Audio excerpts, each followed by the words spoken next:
What is up, my good people of the internet? Happy to be here hanging out with you where sports truly meets that thing called life. I hope you're having yourselves a terrific morning this morning. I hope you're enjoying your day, enjoying your morning. And if you're not, if you're having a tough morning, guess what? We're going to make it better. If you're having a great morning, we're going to keep it rocking and rolling. So we are here with you, Wake Up Call with Dan Tortora. That is every Monday through Friday from 9 a.m. to 11 a.m. Eastern Time. Appreciate your patience this morning on youtube.com/wakeupcalldt, facebook.com/wakeupcalldt, and on wakeupcalldt.podbean.com.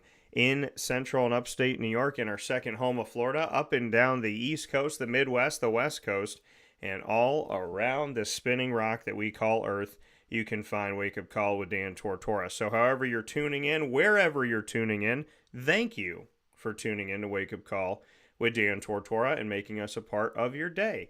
And for those of you that want to know where's the show go after the fact, well, you can find us on Amazon Music, Audible, iHeartRadio, iTunes and Apple Podcasts, Player FM, Podbean, Podchaser.com, Podvine, Spotify, TuneIn, and YouTube. All you have to do is search Wake Up Call with Dan Tortora, or one word, Wake Up Call DT. So make sure you check us out here on all of these wonderful outlets. All you have to do when you go to any one of these is to make sure to bookmark us, save us, subscribe, follow, whatever the button is on that specific channel. Make sure that you do that so that we know that we're connected to you and you have an opportunity to connect with the show, that every time I put on a new episode to our wonderful archives, you'll be able to get a message sent straight to you to let you know, hey, there's something new on iHeart, or there's something new on Audible, or Podbean, or TuneIn, and so on and so forth. So make sure you join us on there. Thank you to everybody that has. We truly appreciate you,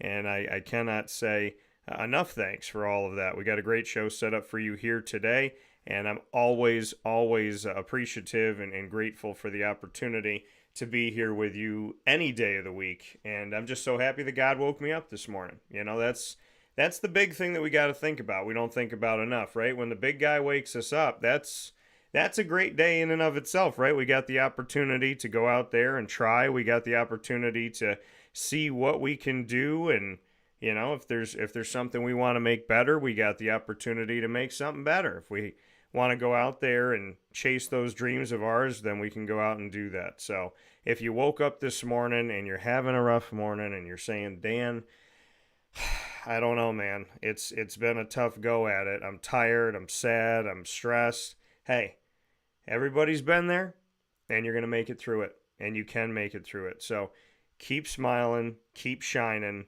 and it's one of my favorite songs I had growing up. Keep smiling, keep shining, knowing you can always count on me.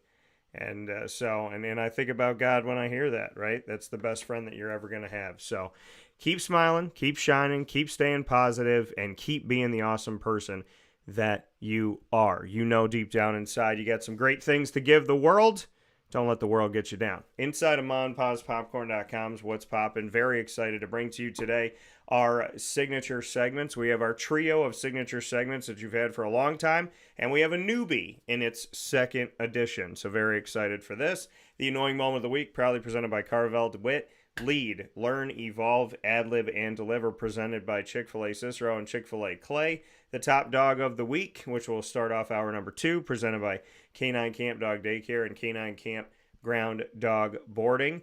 And the second episode, second edition of our cereal combo, which I'm very excited to bring to you, where I have the opportunity to meet up here picture in picture with good friend Caitlin Hadzimichalis. So Caitlin Hadzimichalis, the King's College women's basketball head coach, the Monarchs head coach, and also an alum of my alma mater, and which is also her home, which is Marywood University. She'll be joining me. We've talked for years on the show, and we'll always talk about how we love cereal and all these different cereals that we like and different things that we like to do and concoctions that we come up with.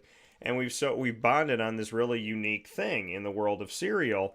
And so we decided to, I said to her, I was like, I want to do something heavy on the show, but I want to do it more frequently, and I want to call it Cereal Combo. What do you think? And she was like, I'm down. Let's do it. So we'll be talking about sports and life over cereal. She doesn't know what I'm going to make today. I don't know what she's going to make today. So we're going to put our cereals together, put our minds together, and have some fun with you this morning here on Wake Up Call with Dan Tortora when Hodge joins me around 10:20 a.m. Eastern Time this morning. So make sure that you stick with us all the way through the show. Find out what concoctions we're making and find out what we're talking about in just a little while here on Wake Up Call with Dan Tortora. So with all of that being said, it is my honor and my privilege to bring you the longest standing segment on Wake Up Call with Dan Tortora, and that is the annoying moment of the week, proudly presented by the fantastic team led by Jay Cartini at Carvel DeWitt. Dan Tortora proudly brings you... Is that for real? Are you kidding me? The annoying moment of the week. I really, honestly, I don't know how to respond to this. Presented by Carvel DeWitt, 4322 East Genesee Street. It's what happy tastes like. Do you have to be that crazy? I guess so. The annoying moment of the week, proudly presented by Carvel DeWitt. I love this segment, and I was talking to a buddy of mine last night about this segment and all the different places that you can go. And one of the things I said to him, we were having a conversation about stuff, and I said, you know, I feel like there needs to be a Surgeon General's warning on jokes now. Because so many people are offended by so many things.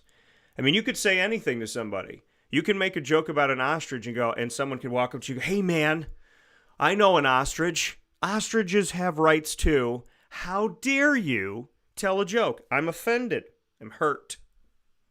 Where the ostrich would be like, bro, get over it. It's a joke. It's supposed to be funny. Now, there are things that are not funny, right? There are times where people say they're joking and the joke, you know, and that's another part of the annoying moment of the week. We'll get to that in a second. But when someone's telling a genuine joke, right? A ha-ha, you know? Remember when people used to laugh at jokes? And I remember going to, or watching the movie Top 5, which I might have mentioned on Wake Up Call here before. Really like the movie. I suggest that you all go watch it. Chris Rock, Rosario Dawson star in it. There's other people that are in the movie that I don't want to give certain things away. There's some really cool stuff. And there's one moment in an apartment with a bunch of really funny people. And it makes me think about, you know, being around your friends, being around my friends and having a good time. Well, in the movie Top 5, it starts out with Rosario Dawson talking about, like she said, oh, I'm joking. She's like, do you remember jokes? Do you remember that? And it makes me think of that when I think of today's world, right? And so I said to my buddy last night, I said, I feel like there should be a Surgeon General's warning on every joke saying, caution, these are jokes intended to be funny, not intended to trigger or cause you any harm. They're intended to simply be a joke. And because there are people that laugh, you know, I think people that there's a difference. I mean, and I feel like, you know, common sense teaches you a difference on certain things, right? I'm not going to listen to a comedian who tells jokes when using slurs, right? You know, as an Italian, there's a few names you could use for us that are very negative, and it's kind of like saying the N-word for an Italian. And I'm not going to say them. I don't like any of the words.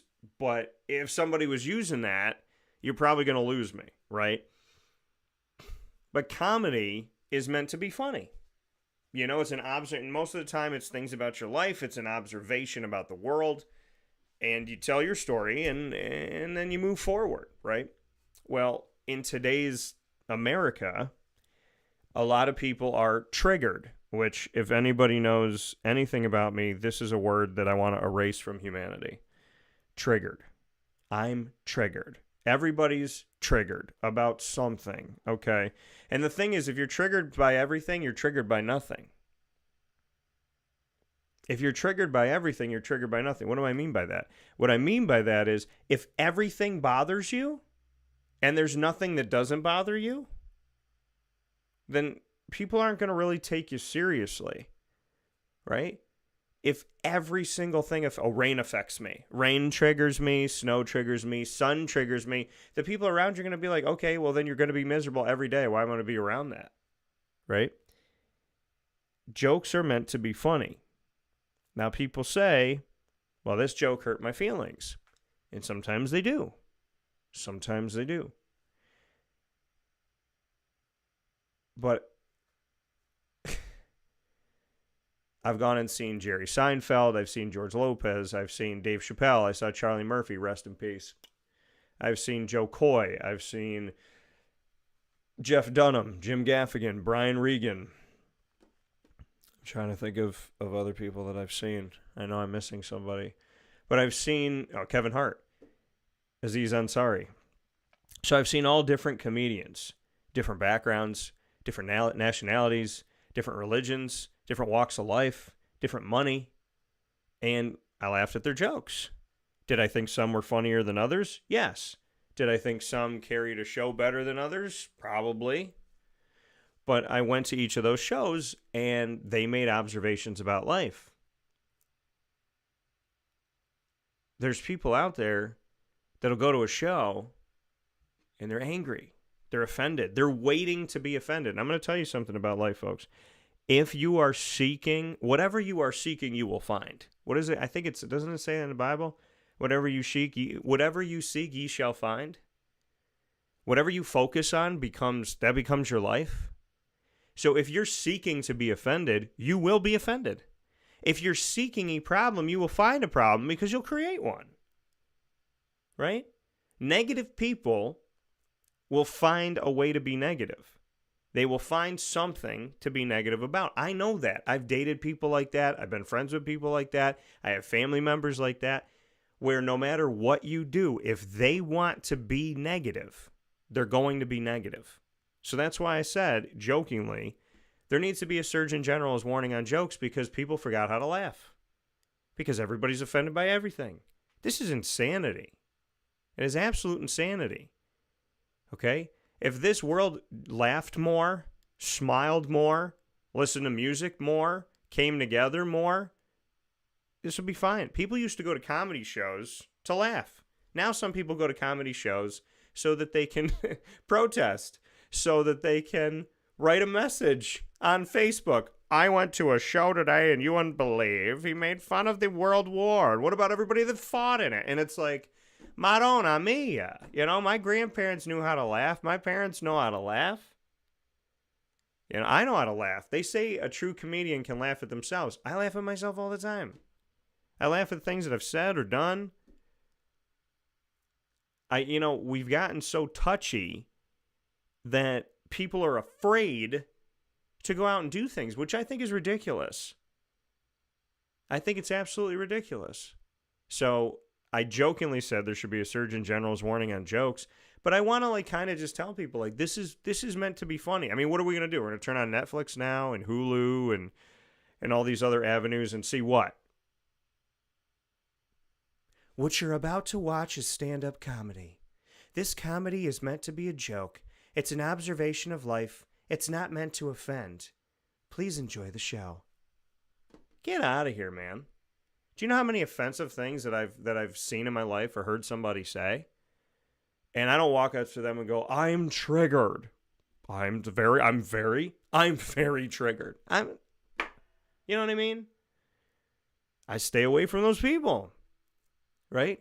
If I'm around people that have no common sense, I mean, we all have common sense, but if they pretend like it doesn't exist, if I'm around people that I'm wrong no matter what I do, I constantly am having to say I'm sorry. I'm constantly having to fix their problems. I'm not hanging around those people. If I'm around somebody that wants me to be paranoid and second guess myself and hate myself and constantly beat up on myself, I'm not around those people. If I'm around somebody who's constantly negative, where everything is bad and they complain about the food they got and the traffic and everything and da-da-da-da, and the whole time I spend eating lunch with them is just drama, I'm not hanging around those people. We cannot treat everything like the big bad wolf because there's some wolves out there. Because if you treat everything like the big bad wolf, when you call your friends and say that the big bad wolf is at your door, they're going to go, yeah, heard this before. Click. And what if it is the big bad wolf? You know, there's real things going on in society. There's real things happening in this world. And when everything is a problem, it belittles and dilutes the actual problems of life. Right? If we call everything prejudice, everything sexist, everything racist, then it takes away from the things that actually are and the things that we need to change. If we're triggered by everything, then it takes away from the things that are actually triggersome to us and the things we need to change. You can't walk into a therapist and say, everything that I experience in my life triggers me. When I see a bird, I'm triggered. When I see sidewalk, I'm triggered. When I see this, that, and whatever. Okay? Everything I do is triggering. Tying my shoes is triggering. Looking at the wall is triggering. People have trauma. People have been through stuff. If you actually get to know people, you realize everybody's been through something. Everybody's been through something. But you know what I don't like? When a victim of something says, I'm more of a victim than you are. My problems are bigger than yours. Because to a child, losing their toy is the same thing as to an adult losing a war. Right? It's the same thing. Because to that child, that toy at 6 years old is their world. To an adult, their country is their world. Their neighborhood is their world, whatever. We have to stop saying we're offended by everything. We have to stop being offended by everything. And at the same time, we have to realize that you don't have the right to go into someone's life and say that you're more important than they are, or your problems are more important than theirs are. Because to them, their problems matter. And you don't get to tell somebody how to feel. You don't get to tell somebody how to think. So you could be sitting here, Dan, saying, well, you're telling people how to feel, Dan. You're telling people not to be triggered by everything. No, I'm asking people to be honest. Because if you're triggered by everything, how do you even get up? How do you even move? Are you triggered by the bed you're sleeping in? Are you triggered by the pillow? I mean, we have to work. And the thing is, we're living in a society right now that's focusing on the problems. We just keep talking about all of the problems we have.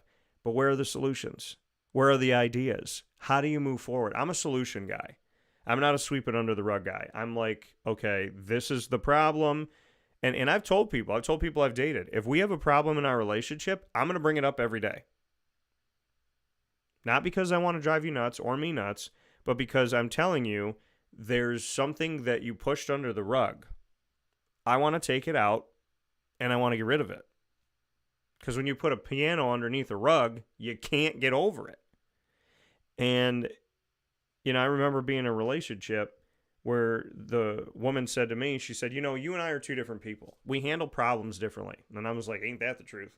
And she said to me, you want to work on things. You want to talk through problems. I want to sweep them under the rug. We're just different people. And I was like, honey, I don't think your way is going to work no matter who you're dating. You know, she said, when it comes to problems, you deal with them. I sweep them under the rug. We're just different. And I said, okay, what you essentially said to me is, you're a problem solver and I'm a problem hider. I just hide from them. And we're different. Yeah, we are different. But your way doesn't solve anything. You know, people are doing crazy things in society, and what are we saying to people? Well, that's just your way of dealing with it. Well, back in the day, we used to say, that's not healthy, that's not safe, that's not good. There was people I went to school with that I worried about. There was people we all got bullied, right? But there was certain people that got bullied where you're like, wow, this is really affecting them in some kind of a way. I'm really concerned about how they're reacting to it. See, being perceptive, caring about other people, being sympathetic and empathetic, and being perceptive are very important pieces of society. because there's always telltale signs when somebody kind of goes off the deep end and has a, reaction to something. There's telltale signs on the way, right? I mean, I had a friend who took his life, and I had never experienced this. I experienced it in college. And I looked back on our conversations and these things that he would joke about that didn't feel... It's like he would joke about a lot of things, but you also were kind of like, okay, he's joking about a lot. And is this stuff actually bothering him? And then you wonder, after he decides to leave this earth of his own doing, you think back to those conversations and go, was that a cry for help? Was when he was joking, was he not joking? And so I mean, being perceptive, not that anybody can stop anybody from doing certain things. Sometimes we can, sometimes we can't. But I find it annoying in society that we want to cancel people, we want to destroy things, we want to discredit everybody. There's people that wake up in the morning and put their energy into canceling, destroying, defaming, degrading, slandering, libel other people, instead of just chasing their own dreams. Right? Who gets up in the morning and says, I'm not going to live a life for me. I'm going to destroy every life around me. That's going to be my legacy. But it's not a legacy. At the end of your life, God's going to look at you and say, what did you do with your life? Well, I destroyed a bunch of other people's lives. And God's going to be like, I don't know if you want to say that to me out loud. I already know. But I just feel like, I love being around my friends and laughing. And I'm not sitting here. I mean, and we know. I mean, we've gotten away from common sense. If somebody's sitting there telling jokes and we're laughing, joking, having a good time. And if somebody's sitting there telling jokes and they say something that's really racist or really, really rude and disrespectful, right? My dad always says to me, comedians, when they joke, they don't have to swear.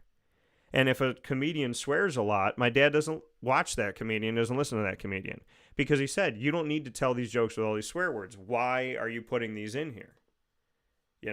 There's no necessity of having to put these in here. Just be funny without it.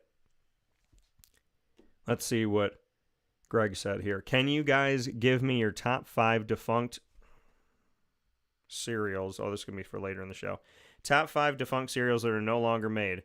I was a cereal eater as a child, and oh boy, was there a lot of them. Saturday morning cartoons and a couple of bowls of character-based sugary goodness. So can we give our top 5 defunct?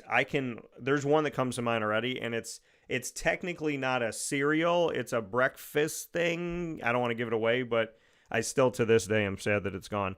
But there are some that come to mind. There's 2 that are top of mind immediately. How about all the great toys in the cereal boxes? Oh, yes.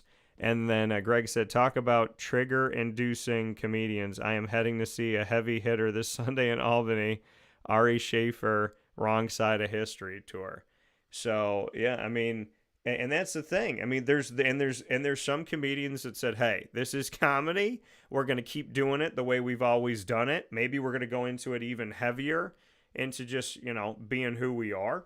And then there's other comedians that maybe shy away from it, maybe get afraid of it. You can't be afraid of it. You can't be afraid of it. I mean, as a host of a show, over these years, there's things that I think about now that I didn't think about 10 years ago, because people are weird now. People are constantly, maybe they were always weird, but now they're like outspoken about being weird. And what I mean by weird is they're just like mad about everything. They're triggered by everything. They scream at people and then they cry if anybody talks to them in like a normal voice. It's very strange. It's very weird. And it's not, I kind of say to myself, I'm like, if we could go back in time in a DeLorean and put all these triggered people in World War II, maybe they'd snap out of it and be like, oh yeah, like I'm being ridiculous. But you got to just kind of sift through it. You got to sift through the crazy. You got to sift through these things. Life is too short to make everything a problem. Life is too short to not apologize when you're wrong. Life is too short to not, to not respect the people that respect you and that are there for you. I mean, you could do a lot of things in this world. You really can. But they all have repercussions. I love when people say, I have the freedom of speech. I could say whatever I want. You can. You can, in America, say whatever you want. But there's consequences to freedom of speech. There's things that can happen with freedom of speech. I can say whatever I want to my neighbor. Anything. But depending on what I say, my neighbor might go and grab their gun. My neighbor might, yell in my face. My neighbor might give me a hug. Right? We have the freedom of speech, but I've said this to my dad and my mom forever. You have the freedom of speech, but you don't have the freedom to be ignorant. You don't have, I guess you do, but there's consequences to it. There's consequences to it. See, growing up, I would say something on the show. I would say you have the freedom of speech, but you don't have freedom to be an idiot. And now in 2024, I'm sitting here, and when I say you don't have freedom to be an idiot, I know someone's sitting at home, well, Dan, technically I have freedom to be whatever I want to be. And it's like, okay, yeah, I guess if you want to fight for idiot rights, good for you.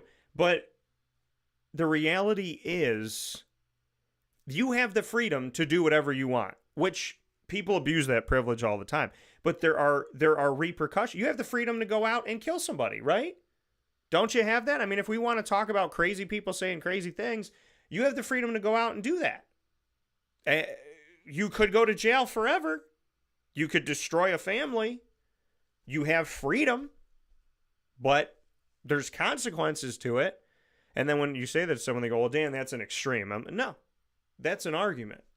That's an argument against the fact that you say I have the freedom to go out and do whatever the heck I want. Yes, you do. But you don't have freedom from consequences. You don't have freedom from what can result from your decision making. We live in a society right now that says I have the freedom. Anytime anybody does something wrong, they can turn around and say, well, I have the freedom to do that.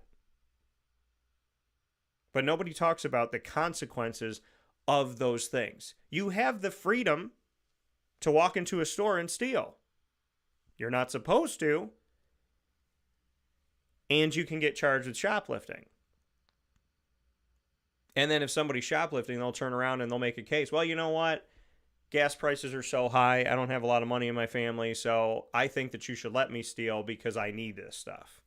So you should just not care and let me steal it and understand my situation and my plight. Everybody's got an excuse for doing bad things. Right? But how about we do good things, which you don't need excuses for? How about we treat each other with respect? How about we go to a comedy show and we laugh? Right? My annoying moment of the week is the fact that this society has gotten afraid. People stay indoors. People keep their mouths shut. People don't talk about things that are important to them. People are afraid to joke, afraid of this and that. You're hanging around the wrong people if you can't tell jokes. You're hanging around the wrong people if you can't smile. You're hanging around the wrong people if they're triggered by everything. You're hanging around the wrong people. And you have the freedom to stop doing that. We'll take a step aside for a fast break here on Wake Up Call with Dan Tortora. When we come back, we'll get into Lead, Learn, Evolve, Ad-lib, and Deliver. Today's topic, proudly presented by Chick-fil-A Cicero and Chick-fil-A Clay, Faith of a Mustard Seed. Hi, this is Amy from Mother's Cupboard, home of the whole frittata. We are open daily 6 a.m. to 1:30 p.m. For takeout orders, call 315-432-0942 and tune in to Wake Up Call with Dan Tortora for our monthly food challenge and try our Wake Up Call signature menu item available 7 days a week. Here at Mother's Cupboard, we are Central New York, and it's our honor to serve you. Ma and Pa's Kettle Corn and Popcorn Factory remind us that every day is worth celebrating at 201 7th North Street in Liverpool, New York. Open Monday through Saturday in-store and always online at maandpaspopcorn.com. Serving our Central New York community and beyond, order anywhere, anytime at maandpaspopcorn.com. Stop in to get a tin at Ma and Pa's on 201 7th North Street in Liverpool, New York to get your half-price refills for the rest of your life. Come to Ma and Pa's for your holiday gift giving for family, friends, employees, and clients. And remember, for fundraising and events, to call 315-450-6272. That's 315-450-6272. Ma and Pa's Kettle Corn and Popcorn Factory. How corny are you? This is Jimmer Sikowski, owner-operator of Chick-fil-A Cicero, 7916 Brewerton Rd in Cicero, right in front of the Home Depot. I had a deep feeling that God wanted me to do something bigger with my life and to help people, help others. I kept putting Chick-fil-A in my life, and I realized as I was going through the franchise selection process that positively impacting the lives of others was really core to what we do here at Chick-fil-A. First of all, it starts with the food. The food is brought in fresh daily. We bring in local produce. We prepare to order in the kitchen. We hand bread our chicken. We hand spin our milkshakes. It's great food. It doesn't taste like fast food. I think the second thing is the way people feel when they come in a Chick-fil-A restaurant. It's different. We try to treat people with intentional kindness here, which is very different and deeper than good customer service. And so I think it feels remarkable for most people to come in a Chick-fil-A restaurant. And then lastly, the impact that we try to have in the community is very different. It's a big part of the expectation of every operator of a Chick-fil-A restaurant is that they're actively engaged in their community, they're a leader in the community, and they're making a difference. When they realize that what we're striving to do is to shine a little light in their life, that's a very, very different experience than you will have in any other quick service restaurant. And it's that remarkable experience that I think people will emotionally connect with.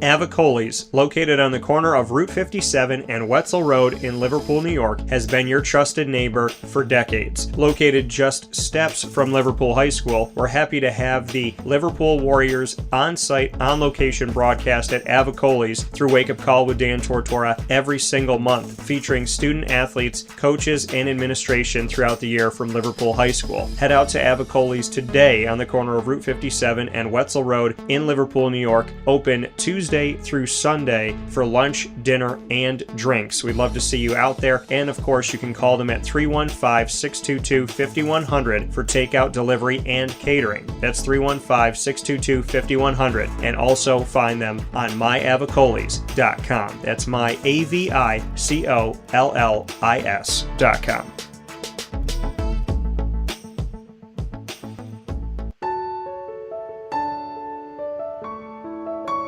Having peace of mind when you're out of town that your furry-loving friend is safe and sound means taking them to Canine Kampground, because we all know that when it comes to the love of our pets, it goes well beyond the call of duty to make sure they're safe and sound. Right, Lily?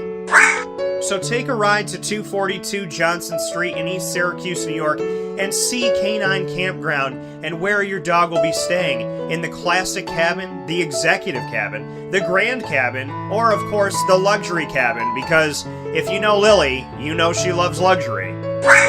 Now you don't have to wait to the last minute to find a family member or a friend that'll take your dog for a few days. Call Canine Kampground at 315-299-4013. That's 315-299-4013. Their drop-off and pickup times are Monday through Sunday. Check K9Kampground.com for more information. That's the letter K, the number 9, and Kampground spelled with a K.com. K9Kampground.com. When you're going out of town, bring your dog to Canine Kampground.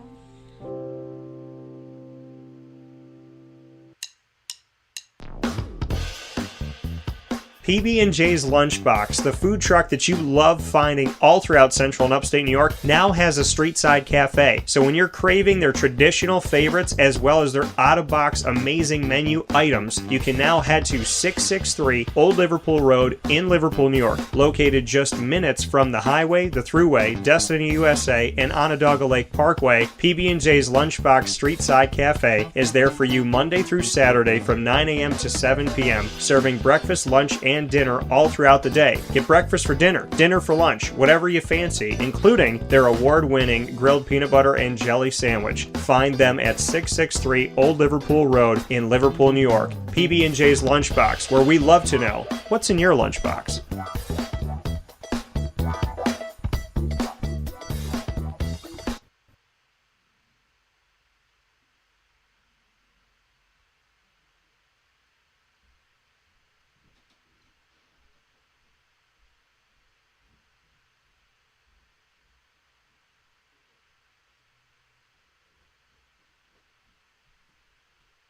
Welcome back here to Wake Up Call with Dan Tortora, where sports truly meets that thing called life. We appreciate you being here with us every Monday through Friday from 9 a.m. to 11 a.m.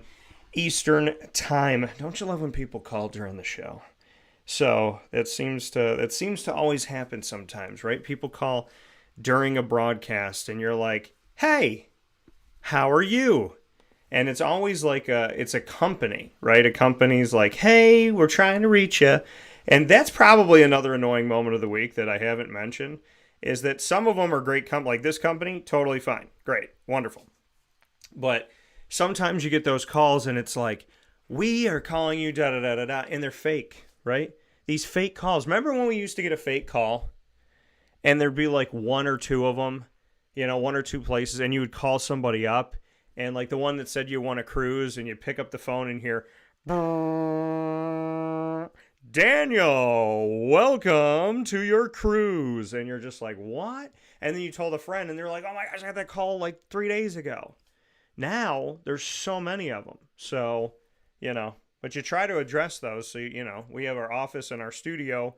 So you try to go and address that thing. But, that company, very good though. Spoke to a wonderful person this morning. Shout out to that gentleman, and appreciate it very much so. But not everybody, not everybody's the same.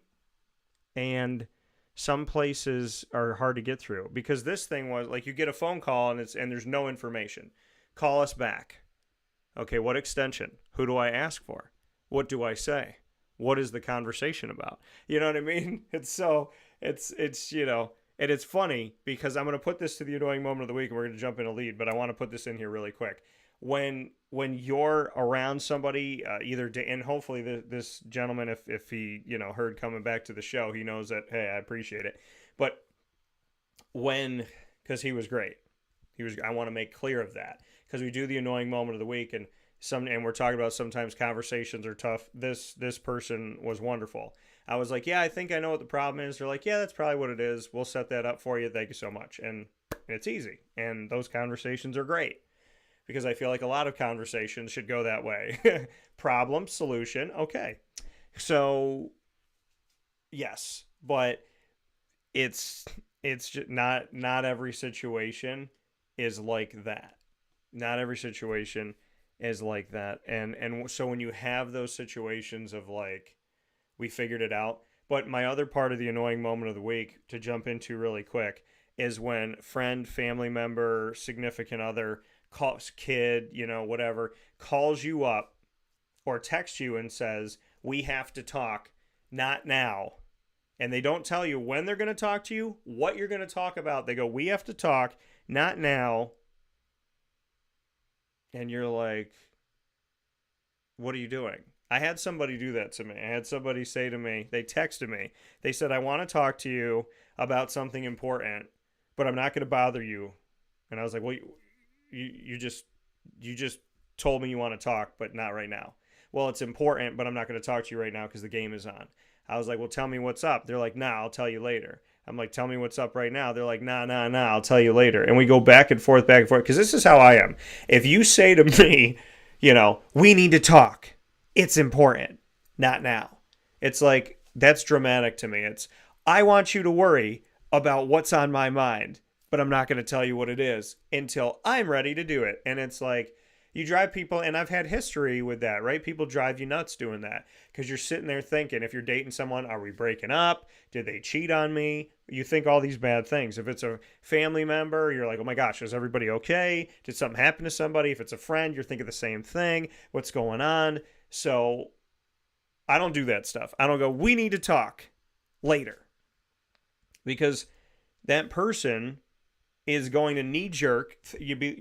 It's easy to sit there and go, okay, now I'm going to worry about this all day. And I've done that before. Somebody tells me we need to talk. They don't answer their phone. They don't text you back. And you wait from like noon to 8 o'clock at night. You wait 8 hours. You're driving yourself nuts. And then you finally have the conversation and you're already pent up and you're nervous and you're worried. So I don't do that stuff. So to the people that call and text and go, or see you in person and go, we need to talk about something really important, but I'm going to make you wait for it. Those people are ridiculous. They're dramatic. Stay away from those people. Or at least ask them to stop, see if they'll stop. And if they don't stop, then stay away. With that being said, we're going to jump into, and it just made me think of that because I got a phone call from this business a couple times that, when you're doing banking and stuff, and I got a phone call from them, and there was no information as to why they were calling. So you're sitting here going like, okay, did somebody try to use my credit card? Did somebody do that? Like, what is the situation? And I called them up and I go, I don't really know why you called, but here I am. And what did I say last week about automated services and how ridiculous they are? When I tried to call last week to see why these people called, I could not get through to a human being on the automated service. I don't know how I did it today. God helped me ask the right questions, and it worked. So that's good stuff. With that being said, inside of Lead, Learn, Evolve, Ad-Lib, and Deliver, proudly presented by Chick-fil-A Cicero and Chick-fil-A Clay. Today's topic, faith of a mustard seed. Do you have it? Do you have faith of a mustard seed? What does that mean? It means that the tiniest bit of faith, the smallest amount of faith, can move mountains, can do great things. Just a little bit of faith. A little bit of faith. People say, I can't have faith. I can't have faith. How do I know that God exists? How do I know that God has my back? Good morning, Alan. How do I know that God is with me? How do I know that I'm going to be okay? How do I know? How do I know? How do I know? Faith. Faith. They say faith can move mountains. And people nowadays say crazy things that are off the wall. They walk around dressed up like a tiger saying, rawr, I'm a tiger now. I'm not a human anymore. I'm a tiger because I think I am. And those same people that do those crazy things, you know what else they say? You can't move a mountain with faith. Well, you also can't dress up like a tiger as a human being and have me believe you're actually a tiger. If you're playing with a child and you're pretending to be a tiger during like playtime with your 3-year-old, then yes, your child might think that daddy's a tiger. But if you dress up like a tiger and you walk through New York City, we know it's a human in a tiger suit, bro. You're not fooling anybody. So when you look at faith and we say faith can move mountains, and people say, I've never seen a mountain move. I've never seen a mountain get up and walk somewhere else because of faith. Well, I can tell you something. In my life, faith has moved mountains. Well, how, Dan? How has faith moved mountains? Because there were times where I didn't think I could get through something. There were times where I didn't think that I could overcome something. There were times where I thought things were bigger than me, greater than me, stronger than me. And yet here I am. There were many times in my life where I thought that whatever I was dealing with in that moment was going to take me down. It was going to prevent me from moving forward. It was going to stop me from being who I want to be and doing what I want to do. I thought that whatever was standing in front of me that day was so much bigger than me, better than me, stronger than me, and it was going to take me down, stop me, prevent me. And yet here I am. I had thoughts when I was in high school of, I can't get past this, I can't get through this, I can't get over this, and yet here I am. I had worries and doubts in certain situations in my life that I wasn't going to be able to move past something, and yet here I am. I could go back to when I was a little kid and sitting in my room at like 14 years old thinking to myself, there's no way I'm going to get through this. And yet here I am. How did I get here? Well, the answer might shock some of you, and to others, it might help you to have even more weight to your faith. I got here because of faith. I got here because of faith in God. Do you think that I could start a company out of thin air that didn't exist before, that didn't have a studio and didn't have an office and didn't have a name and didn't have a look and didn't have a brand and didn't have a logo?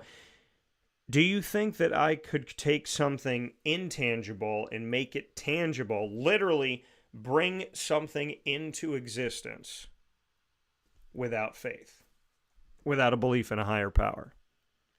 Now, some people will say, well, Dan, you put all the work in. I dated a girl who told me that before. She said, why do you thank God for anything that you have in your life? Why don't you take the credit? Why don't you thank yourself? You did the work. Thank yourself. Why would you take away credit from yourself? You did a tremendous job. You should be really proud of yourself. Why don't you, instead of thanking God, go out there and say, I did this all because of me. I'm awesome. Look at everything I did. And I looked at her and I said, yeah, I did work hard, but I didn't do it alone. See, she couldn't get that God was a part of this. And hey, her journey, for whatever reason, she didn't believe back then. Maybe she does now, maybe she doesn't. But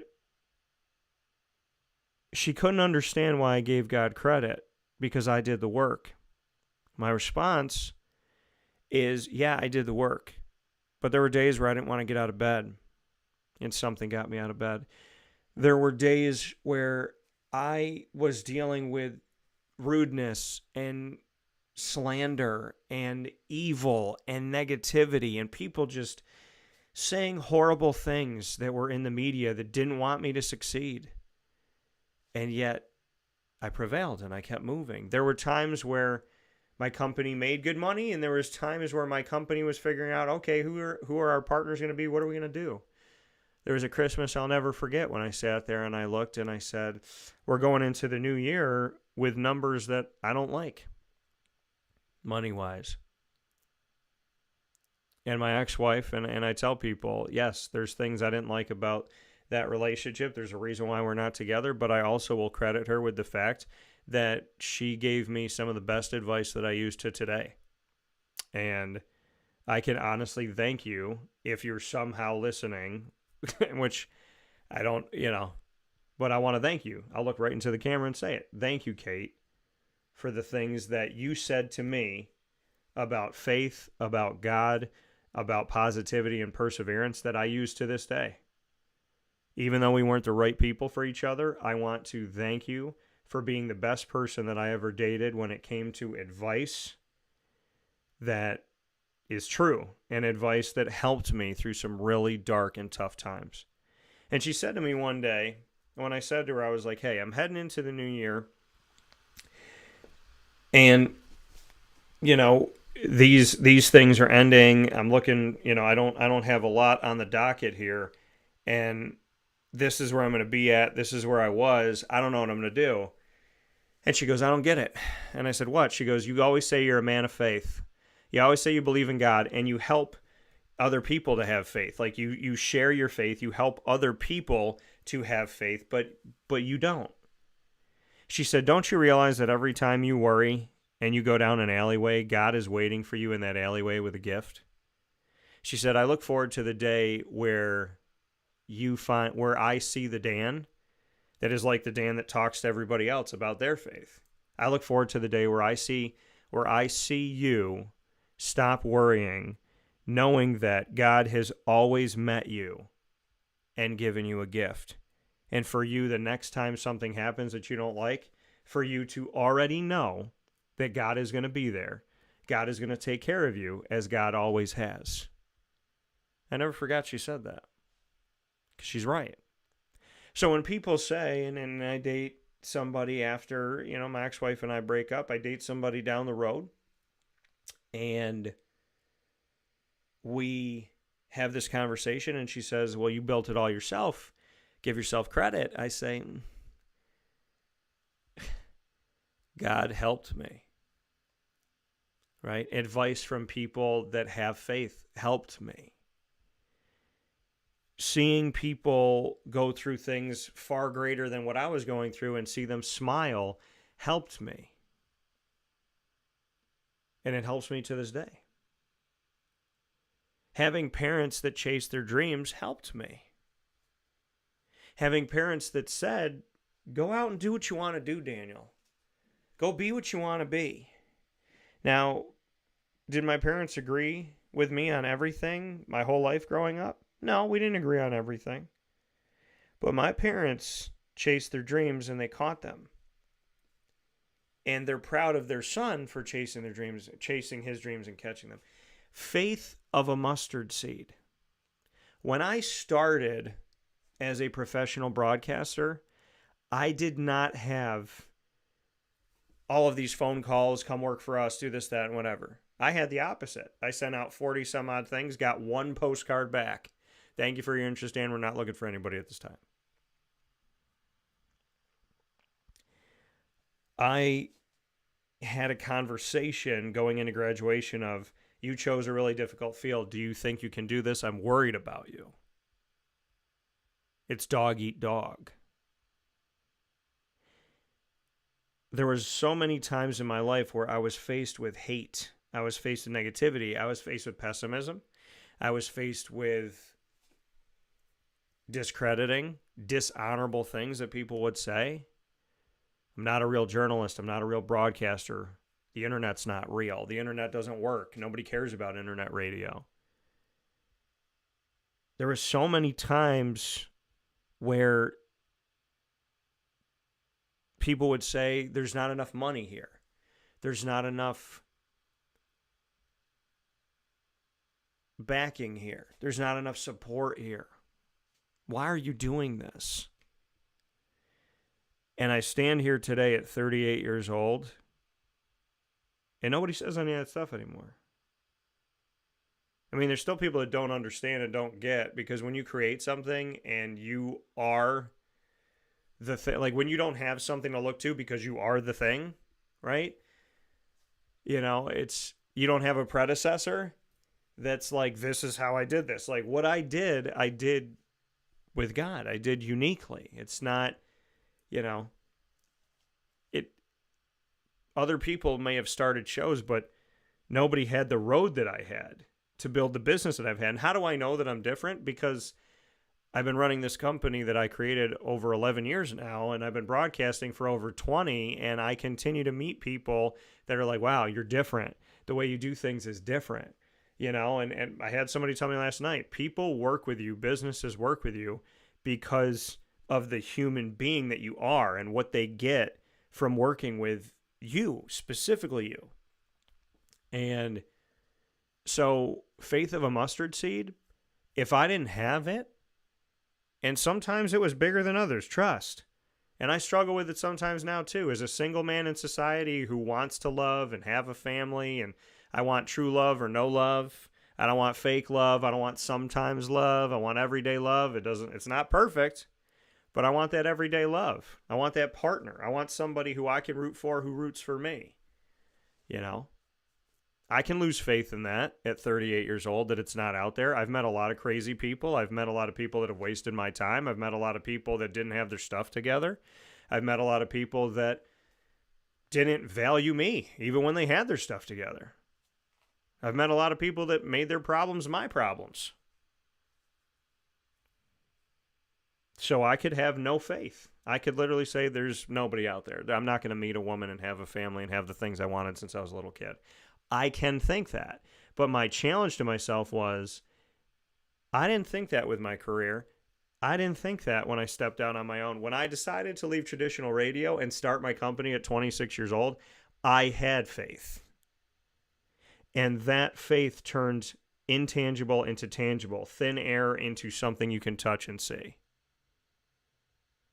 So if I could have faith in my dreams, then I can have faith in love. I can have faith in this world getting better. I can have faith in healing. I can have faith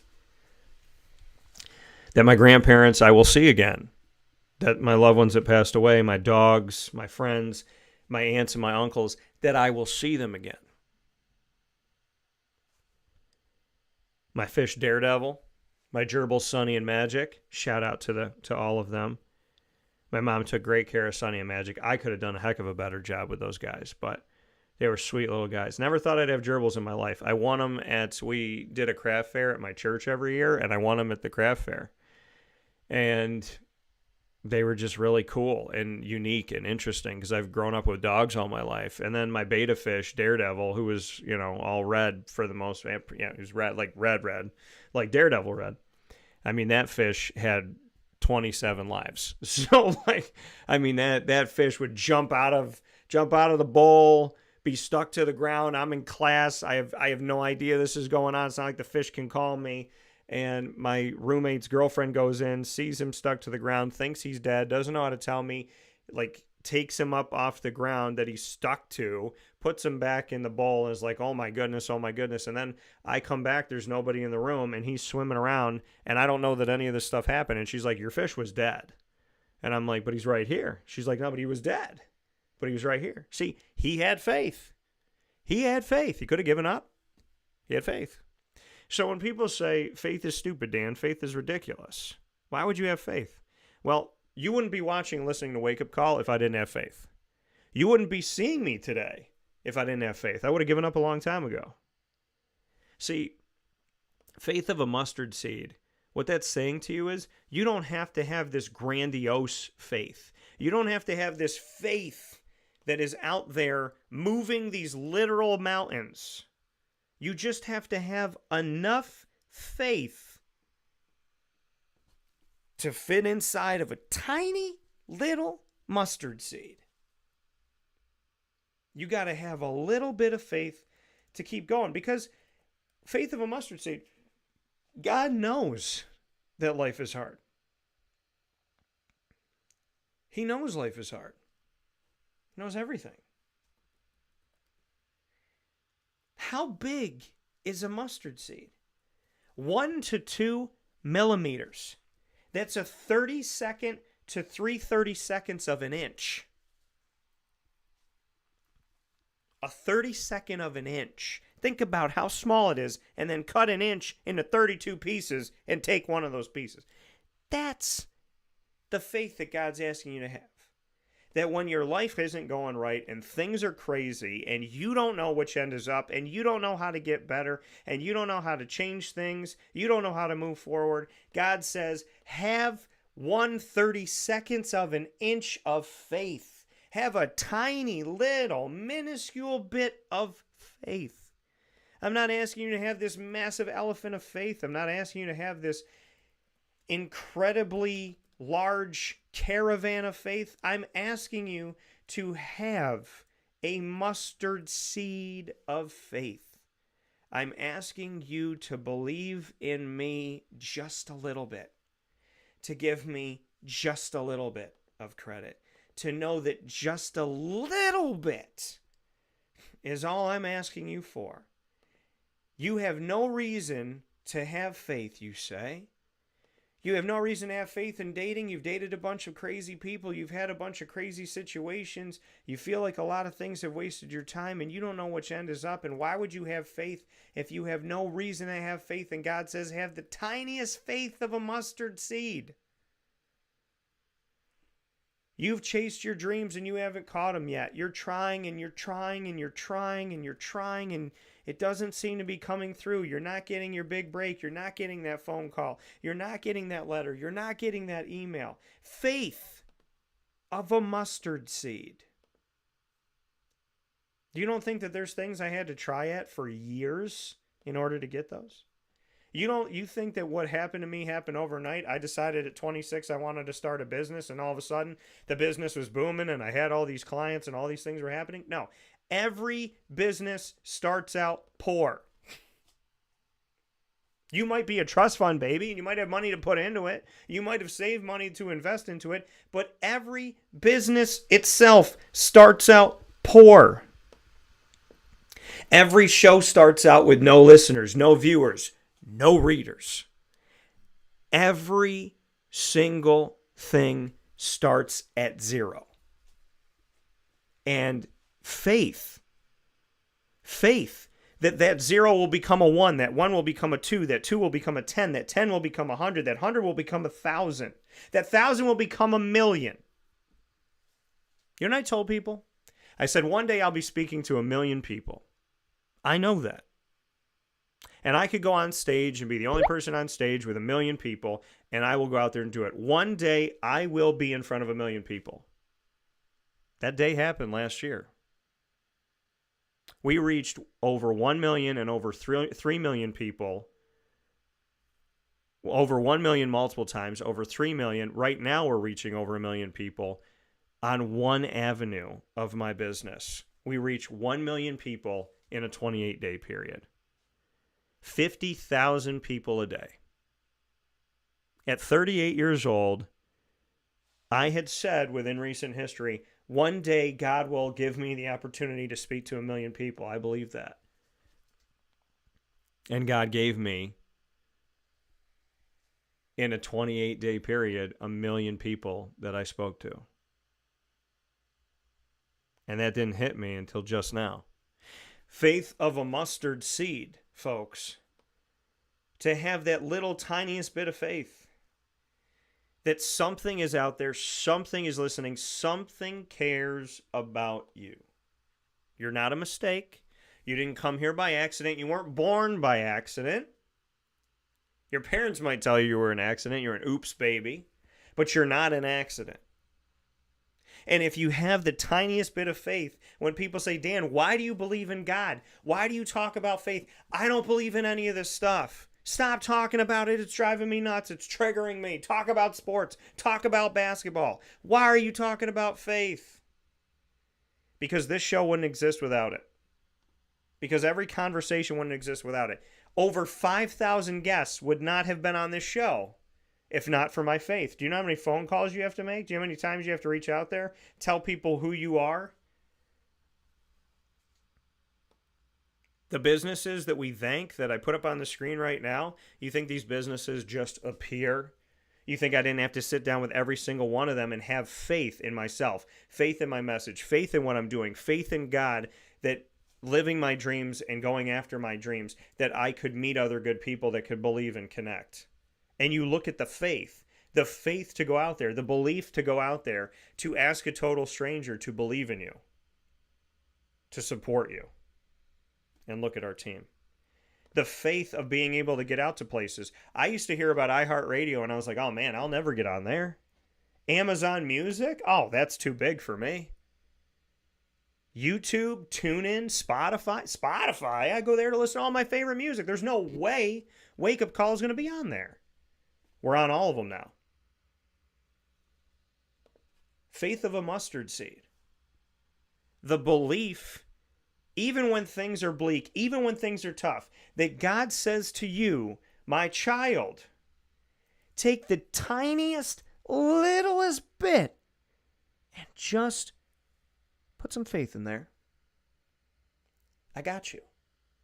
If I didn't have faith of a mustard seed, I'm not here today. I don't own a house today. I don't have a dog today. I don't have a company today. I'm not chasing my dreams today. I'm not looking for love today. I don't have the friends I have. I don't have the businesses I work with. I don't have the relationships I have. I wouldn't have traveled.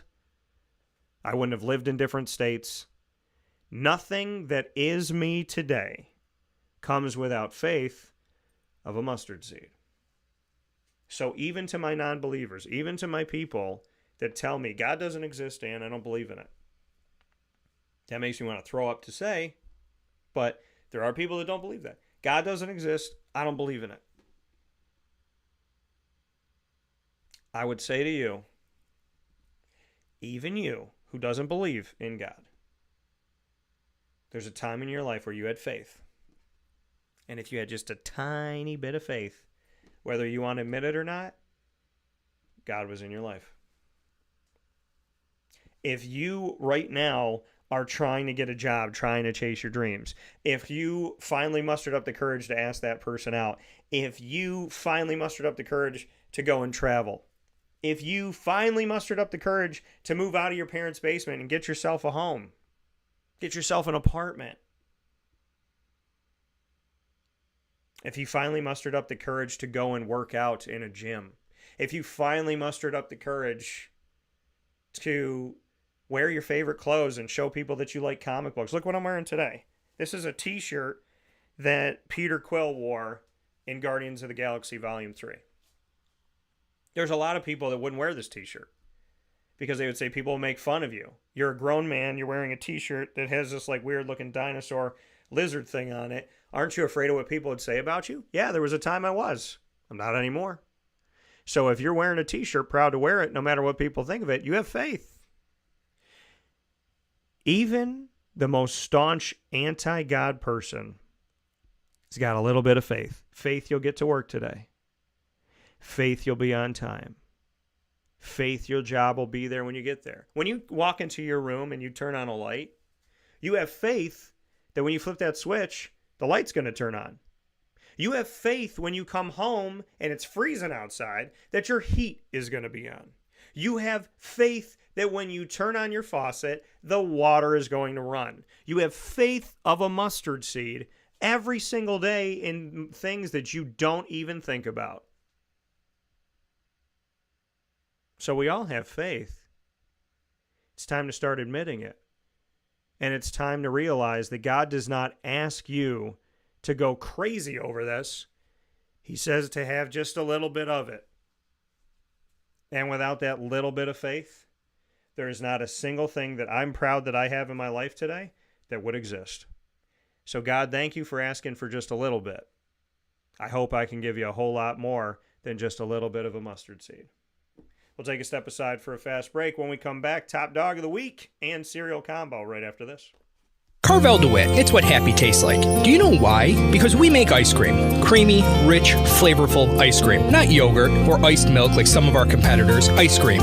Fresh, by hand, daily. For the calorie conscious, we have something new for you. Our new Carvelite. Same great flavor, creaminess, and texture of our regular ice cream with only 35 calories an ounce. So whether you want an ice cream cake, flying saucer, dasher, carvalanche, hard or soft ice cream, we will satisfy your craving with our fresh, handmade regular or new Carvelite ice cream. Carvel DeWitt. It's what happy tastes like.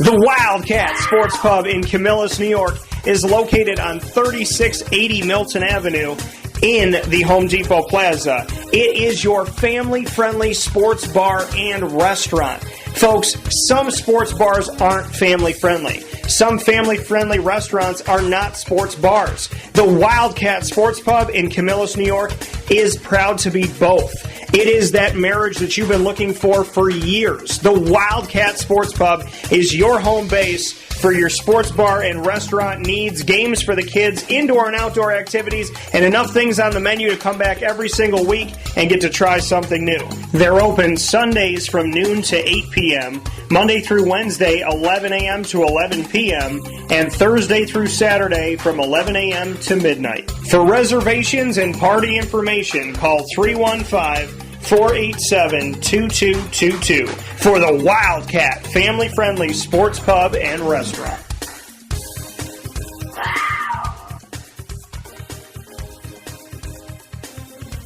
GG Cards and Breaks. Like, comment, subscribe.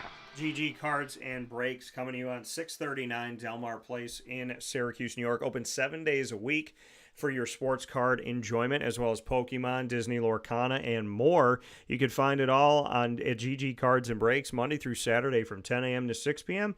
and on Sundays from 10 to 5. GG Cards and Breaks, to me, it's the difference. It's not just collecting sports cards. It's building relationships. I went in there yesterday, and I said to the guys in there, I said to Josh and Alex and Anthony and Joel, I said, hey, I'm talking about this on my show. I put a couple polls up with Papa Joe. I put these polls up on which one of these free agent running backs would you take for the 2024-25 season.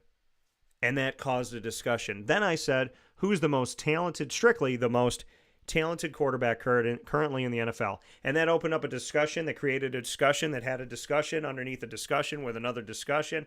And it was great. And I literally sat there, I leaned there all around the cards saying to myself, this is what I hope happens. When people watch and listen to my show, this is what I hope is happening.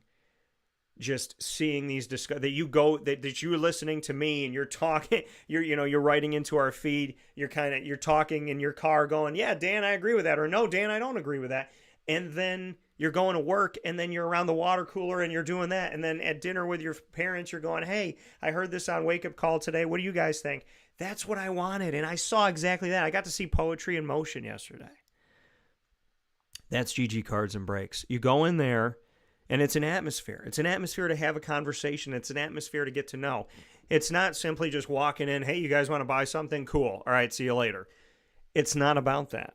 It's about caring. It's about customer service. It's about remembering your customers. It's about remembering the people that come through, appreciating the people that have been there for you, and being a part of the hobby themselves. They love to do this. They're always around it. They're always doing it. They're showing me. I'll walk in there, Anthony will be like, hey, man, look at this. Look at this card I just got. Look at this card I pulled. Look at this card I just found. You know, Josh will say to me, hey, man, did you get this? Did you think about this?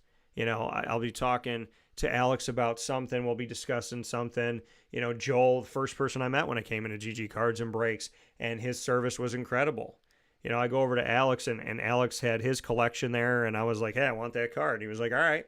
You know, I mean, when you have a place like GG Cards and Breaks, it's like going to Central Perk in Friends. It's like doing that. It's like going and sitting around a bunch of people that love something that you also love. And it's about getting to know people, getting to know a community, while at the same time celebrating something that's very personal. The teams and the players that you're looking for, that you want to bring home, that you want to have as part of your collection. So I love it. I love the experience. I was there yesterday, and I'm literally, no joke, you know, I don't lie to you guys on or off the air. I'm sitting here today going, I want to go back today. Like, if I leave this place at this time, I can go back there, because I just like being around. I like being around the staff, and I love collecting sports cards. And if you've never done it before, folks, I implore you to give it a shot. And if you've done it a million times, I implore you to go over to GG Cards and Breaks and do it there today. 639 Delmar Place in Syracuse, New York. We look forward to seeing you out there, and we appreciate you, and appreciate everybody that comes to trade night as well. With that being said, here on Wake Up Call with Dan Tortora, I am elated to be here with you every Monday through Friday from 9 a.m. to 11 a.m. Eastern Time. Always have a great time with you. We have the cereal combo coming up in just a moment. But before the cereal combo comes up, good morning to my mom. Before the cereal combo comes up, I have my top dog of the week. And my top dog of the week, this is tough. There's a lot of different ways I can go with the top dog of the week, which is a good thing, because that means that there's a lot of people and organizations that I'd like to honor as the top dog of the week. So with so many different places that I can go, I'm going to provide that my top dog of the week this week is going to go to the Lemoyne Dolphins women's basketball team, who have started out conference play in their first season as a Division I program. I'm going to say that again. First season as a D1 program. When you reclassify, they're going from D2 to D1. It's a 4-year reclassification period. They are in their first season of reclassification, and they are 7-1 in Division I conference, the NEC. The Northeast Conference, they're 7-1. They're tied for first place with Sacred Heart. And this Saturday, you're behind Best Be at Ted Grant Court in Syracuse, New York. Because this Saturday at 2 o'clock, the Lemoyne women's basketball team, 7-1, will take on Sacred Heart, 7-1, for the rights to first place in the NEC. Think about that for a second. Lemoyne has the opportunity this Saturday to become the number 1 team in the NEC in their first season in Division I.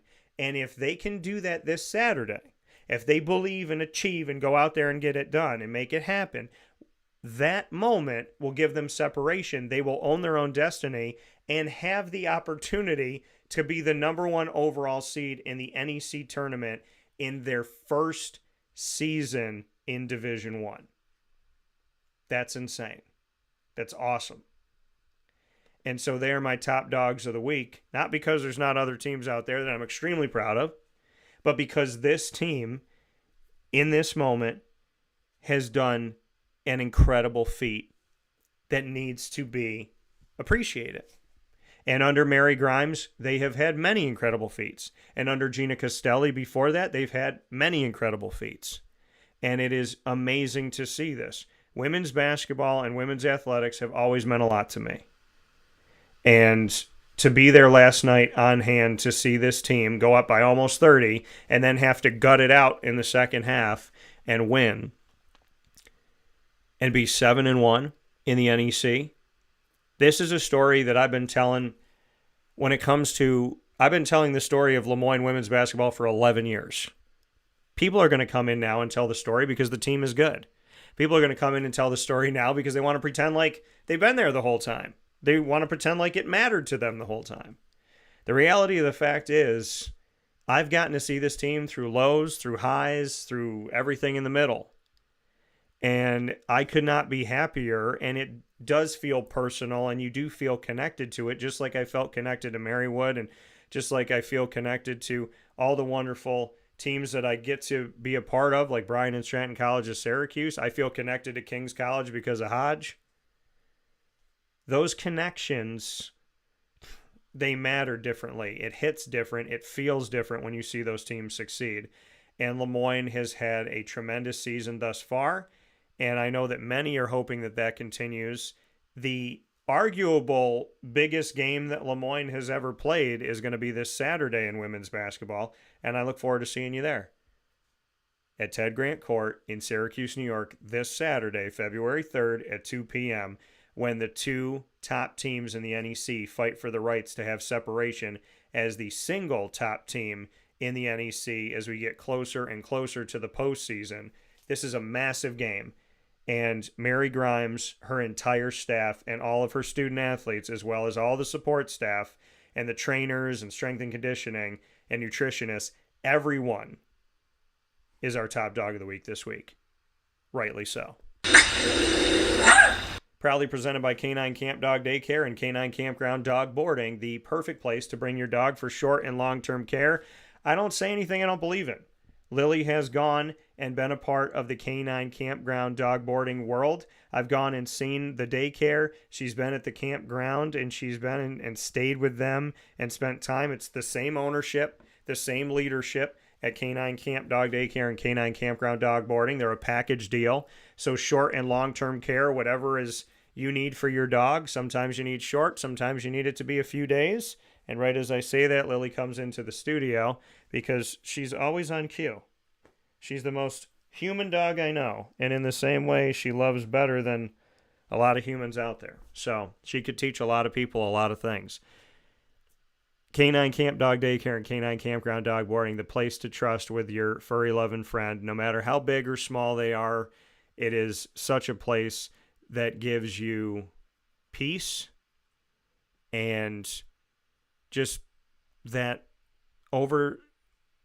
overwhelming sense of I know my dog's okay, and that's a hard thing to find. Some of us don't have relatives and friends that we trust with our dogs to take care of them and feed them and walk them and all that good stuff. And Canine Camp Dog Daycare and Canine Kampground Dog Boarding, to me, there is no other place. Make sure you head out there today. Let Lorraine and Chad and the team know that DT sent you, or you could say Wake Up Call sent us. Head out there. Thank you for supporting the top dog of the week to Canine Camp Dog Daycare and Canine Kampground Dog Boarding.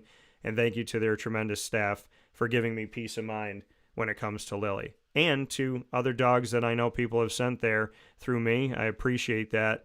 And I appreciate the fact that they trusted you, and your staff has done a tremendous job in keeping that trust. And that means a lot. It goes a long way. With that being said, it's time to jump into our final piece of today's show, Cereal Combo. This is the second episode of Cereal Combo. I love this. And I just realized in having this cereal combo that your boy has to step out here into the office and grab his cereal. So we're going to take a quick step aside because I need to show you what I'm bringing to the table this time. In these unique times, there are those in our community that give us a sense of normalcy and positivity. Pizza Man on 50 Oswego Street in Baldwinsville has been here for you for over 35 years. and is here now.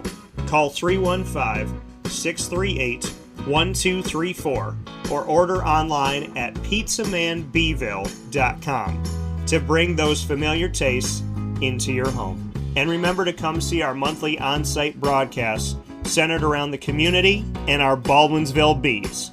Pizza Man in Baldwinsville. Any way you slice it, they are always here for you.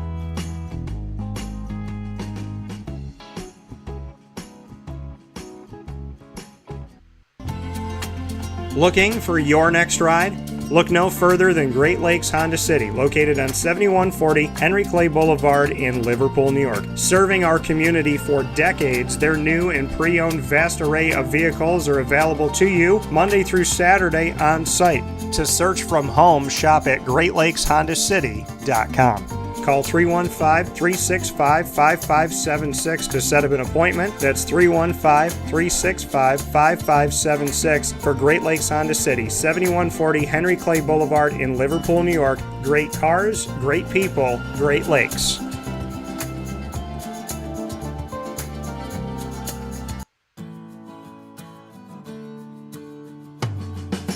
Our corporate purpose at Chick-fil-A is to glorify God by being faithful stewards of all that's entrusted to us and to positively influence all those who come in contact with Chick-fil-A. And what became increasingly clear from our success in Cicero is that people love Chick-fil-A. And also I think we recognized that, we had a great opportunity to grow the brand and grow our platform. I felt incredibly grateful when I was selected to be a Chick-fil-A operator. I think what it's meant for me, what I've come to realize on a very deep level is that this is a calling for me. It's not a career, it's not a job. The Lord called me to be a Chick-fil-A operator and to use these restaurants to glorify Him and to positively influence other people. I'm blessed. I'm very blessed. Head to Chick-fil-A Clay on 3974 State Route 31 in Liverpool, New York. Welcome back here to Wake Up Call with Dan Tortora. Happy to be here with you every Monday through Friday from 9 a.m. to 11 a.m. Eastern Time. It is time for our newest segment on Wake Up Call, created right here for you, known simply as the Cereal Combo.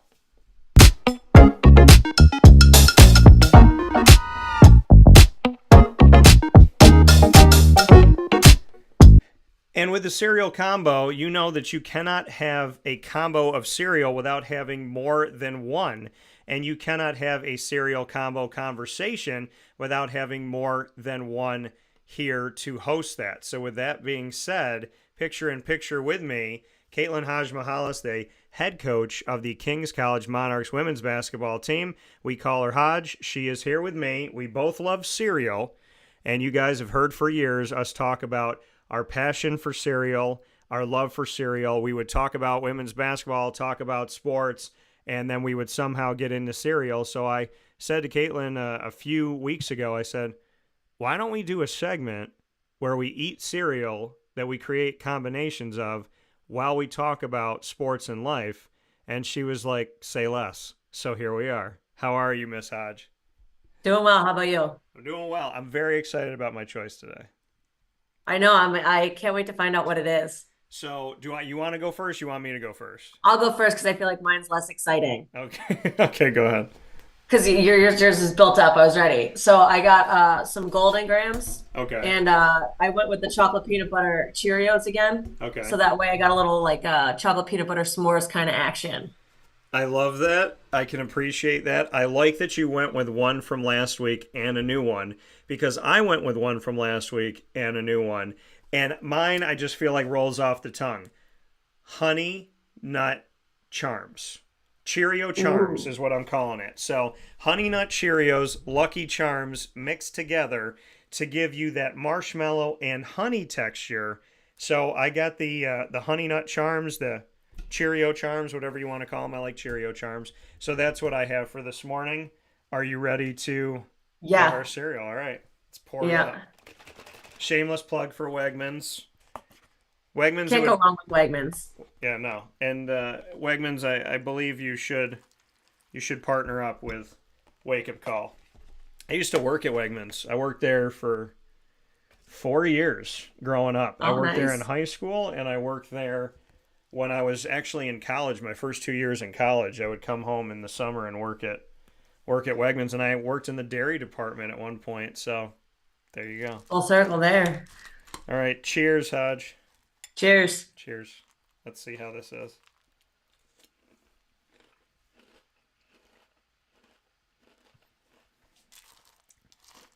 I was waiting for the honey to hit. You can't go wrong.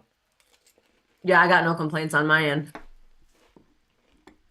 I think it's funny that we both went with Cheerios. It's a classic. You can't beat Cheerios. And the fact that they have all the different variety flavors, get a little bit of whatever you want for whatever mood you're in. Remember when you had like regular Cheerios that tasted like cardboard, no offense, Cheerios.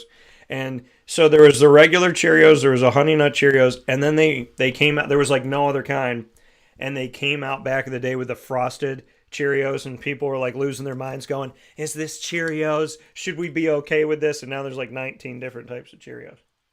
Yeah. I'm partial to the chocolate peanut butter and the apple cinnamon. Those are probably, and the honey nut. I mean, you can't beat a classic honey nut Cheerio. It really, really hits the spot. Whenever I think of Honey Nut Cheerios, I go back to a story with my dad and the Honey Nut Bee. And there was this thing where through Honey Nut Cheerios you could send away, I don't know if you had to get a certain amount of sweet, whatever the thing on the box. I don't know if you had to get the proof of purchase or whatever, but my dad sent away and got us t-shirts. And we had matching t-shirts with the bee on it from Honey Nut. To this day, that is still one of my favorite t-shirts. I have a flat out just Cheerios t-shirt that is one of my pajama shirts, and it's probably very easily from the 80s, if not the early 90s, and it is one of the most comfortable t-shirts I own. Can we talk about this for a second? The nighttime t-shirt. Like how something becomes a nighttime t-shirt, because I have like a whole theory that I've never discussed on the show before, but I want to get your thought. Like, how does something get relegated to this is going to be my t-shirt for when I sleep? Bring me into your philosophy of looking at all your clothes and saying, this one is now the nighttime shirt. Like, this is going to go into that class. It's got to be a little bit bigger and a little bit softer than everything else. Like if you just take like this shirt, this shirt would never make it to the nighttime t-shirt routine. It's soft, it's nice, but it's a standard t-shirt. Like I think all of my t-shirts are literally from the 90s. Like they're just a softer, nicer material. They're not as nice anymore because there's probably some holes like all over, but like that's the appeal of a nighttime t-shirt to me. Yeah.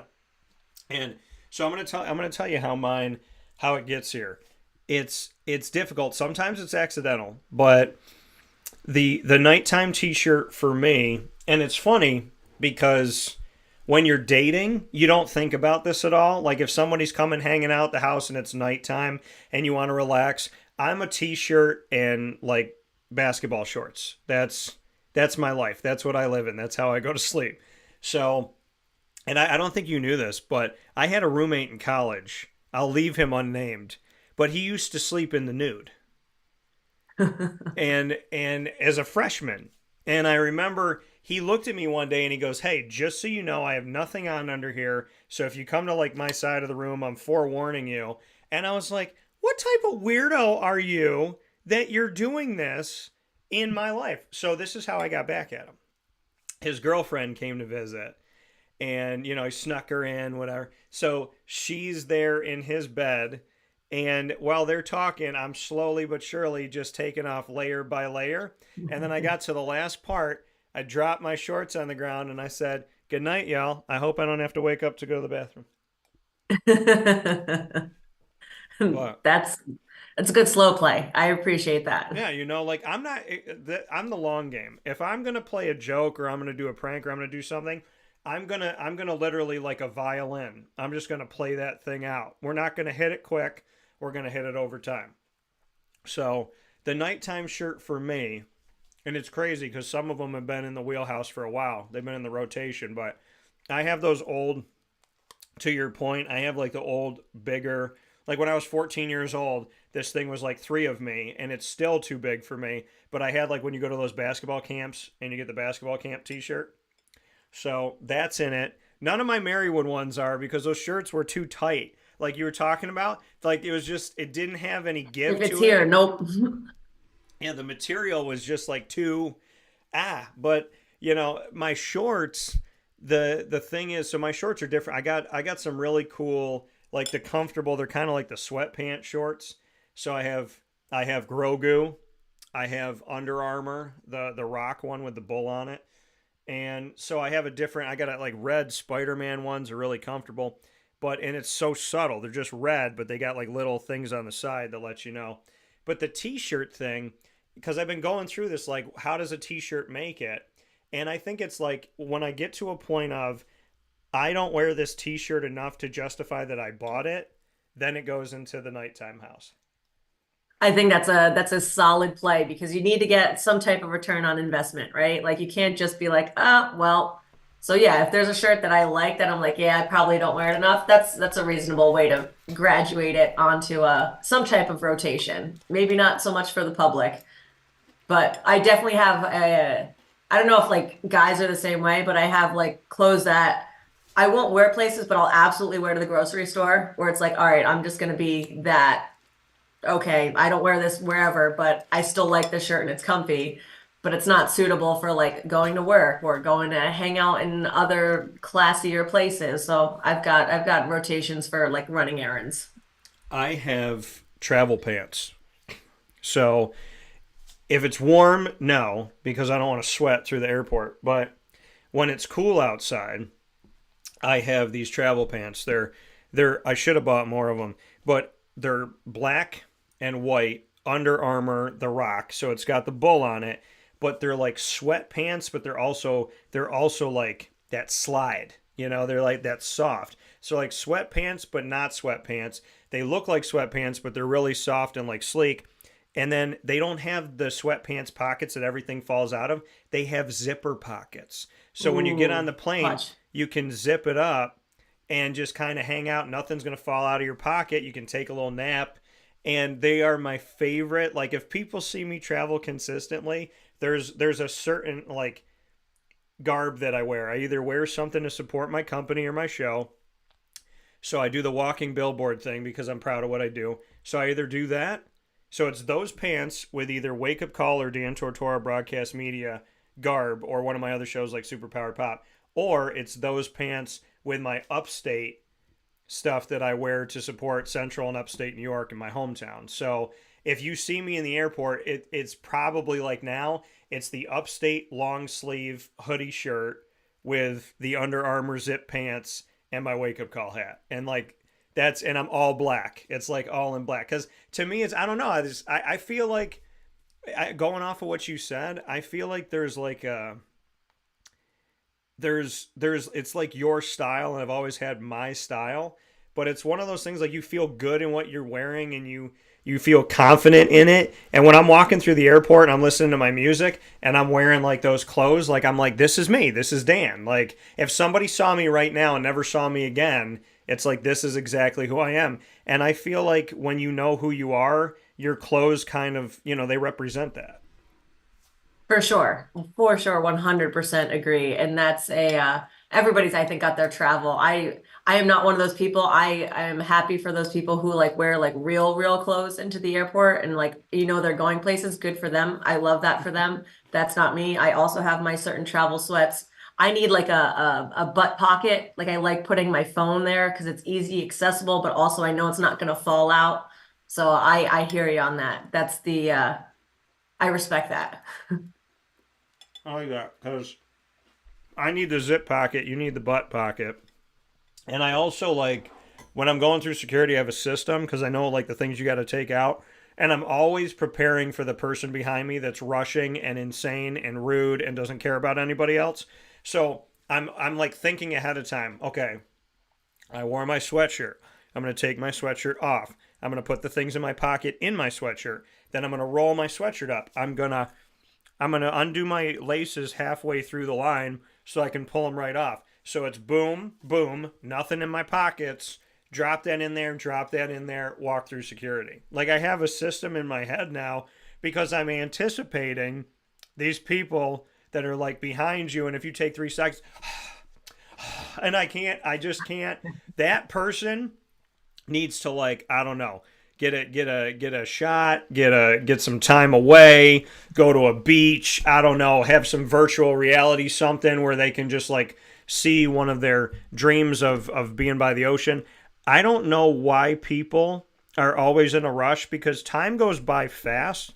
So like, why are you trying to get closer to death? I don't know why people are trying to, like, do you ever realize that there's people that just like they can't go fast enough?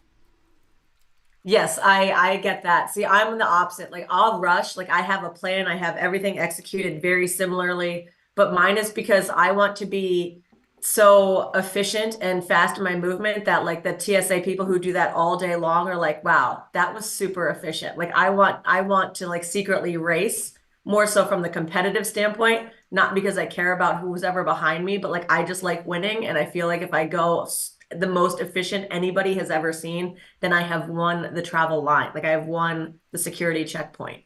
So yeah. I get I get the plan and being efficient, but it's not to, like you said, hurry up and just get to the end. Like the only end result of life is death, right? So like why are we rushing through to get to that part? Yeah. So completely on board there. I just like winning little things. Like if we're stuffing envelopes, I'm secretly racing you. Like if we are doing like anything, we're playing checkers, like I'm pissed off and I'm playing you again until I win enough to like at least combat like the aggregate. So mine, every little thing like that in the public is like a secret race.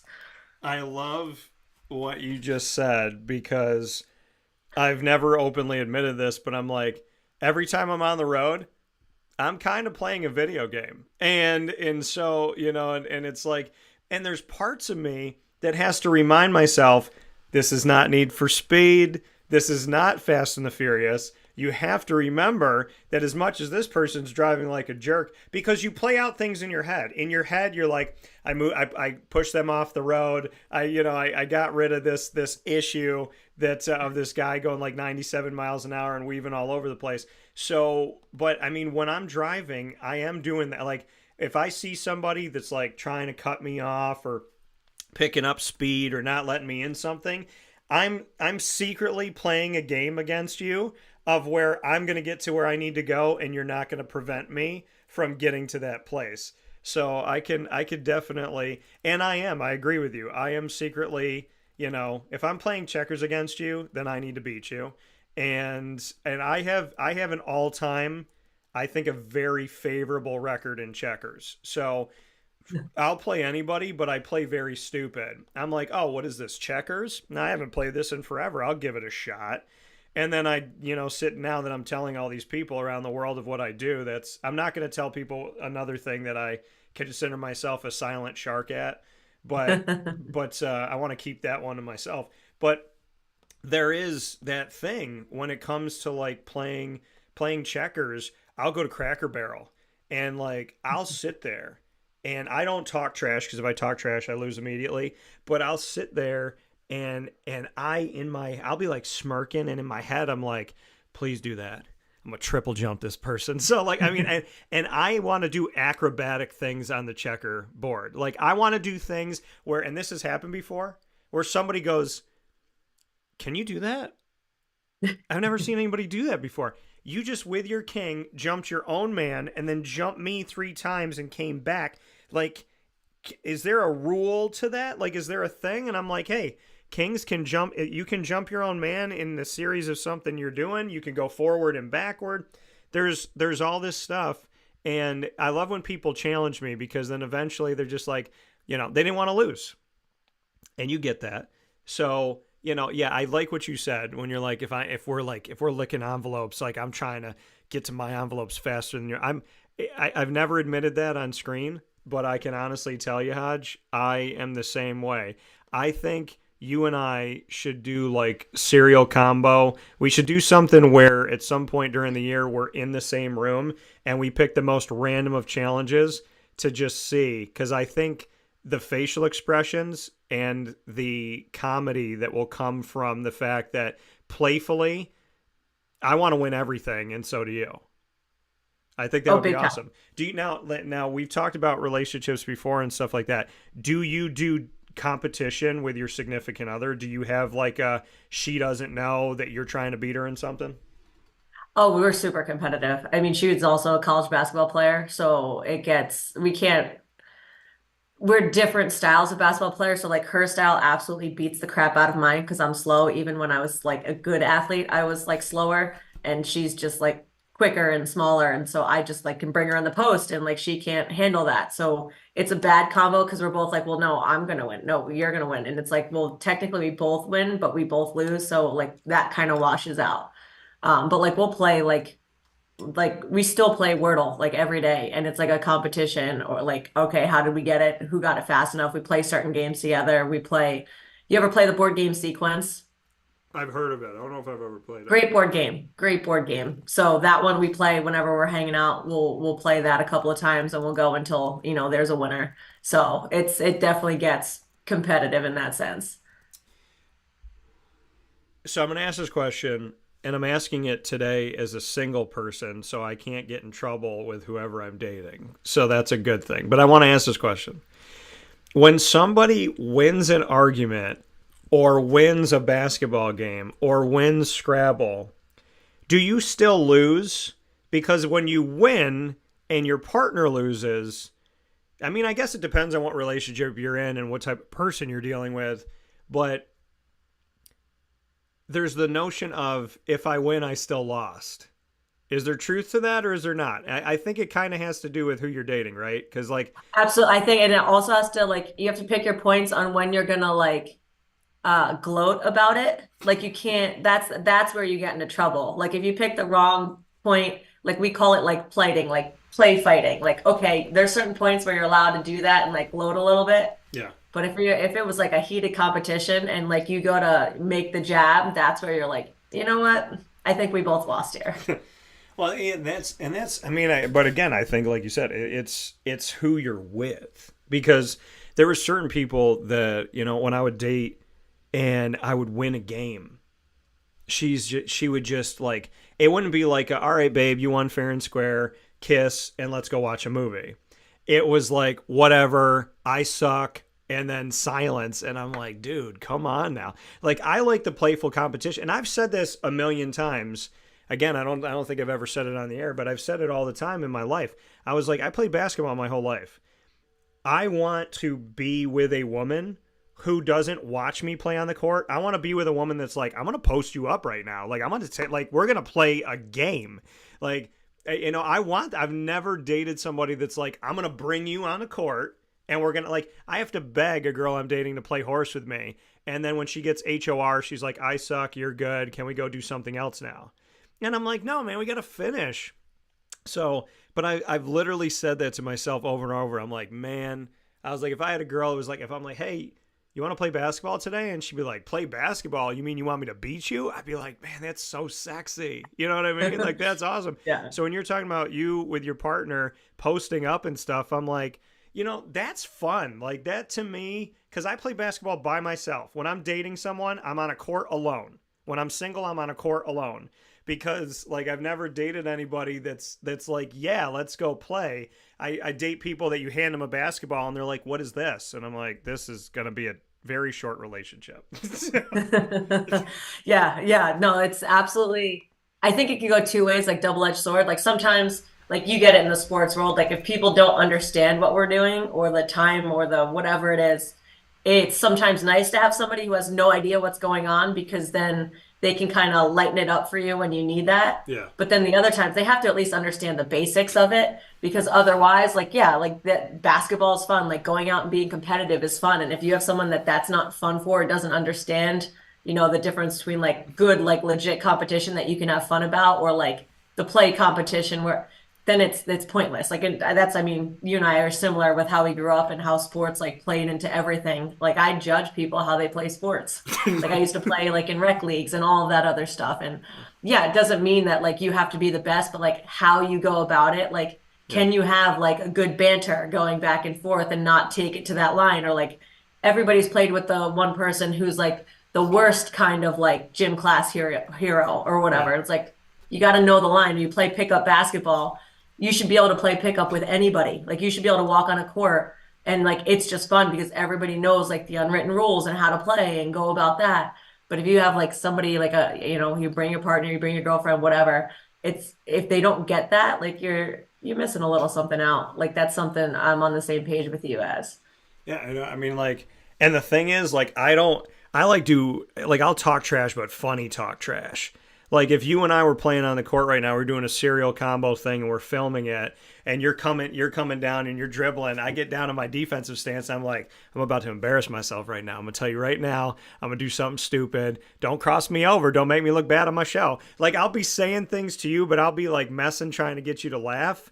And, I mean, I'll say different things that, like going off of conversations, I'll remember stuff and I'll be like, Hodge, I'm happy you brought your nighttime shirt to the game today. Like I would just, fun stuff. I was never the guy to be like saying mean things that would make people cry. I was the guy to just like, I would hit a three.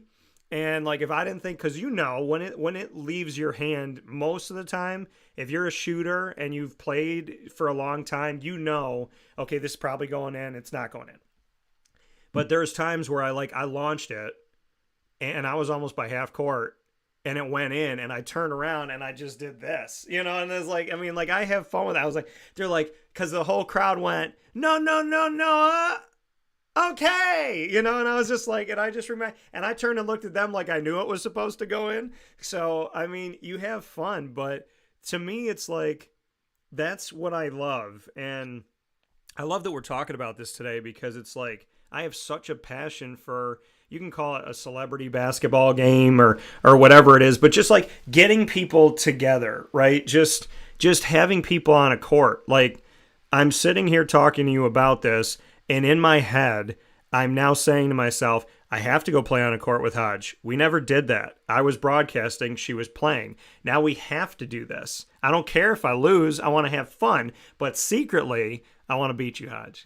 So, yeah. Oh, yeah. No, I'd be pissed if I lose. 100% would be pissed if I lost. And the thing is like, we get to see your personality on the show, and you're so open. When you were on the court, you were just like, your face never changed. I don't know if you don't know that, but like your face was always like, I remember sitting there broadcasting being like, I don't care what anybody says. I don't mess with that girl. Like I would, you don't mess with her cause you just, and it was just like this look of like, nobody got you too up. Nobody got you too down. But you were one of the ones that I just felt like the physicality, the want to, you were just a different player out there. Like, and you can tell me if I'm wrong about all of this, but I would see you out there and I thought, don't mess with her. And you just didn't seemingly let things phase you. And you always seemed like you had energy. It never looked like you were tired. I think I can say that too. Am I completely wrong? Where am I at? I felt none of those things. Like that's absolutely what I tried to portray. Like that's what you're supposed to do, right? Like it's go out, you play. Yeah. And I always felt like I tried to bring energy.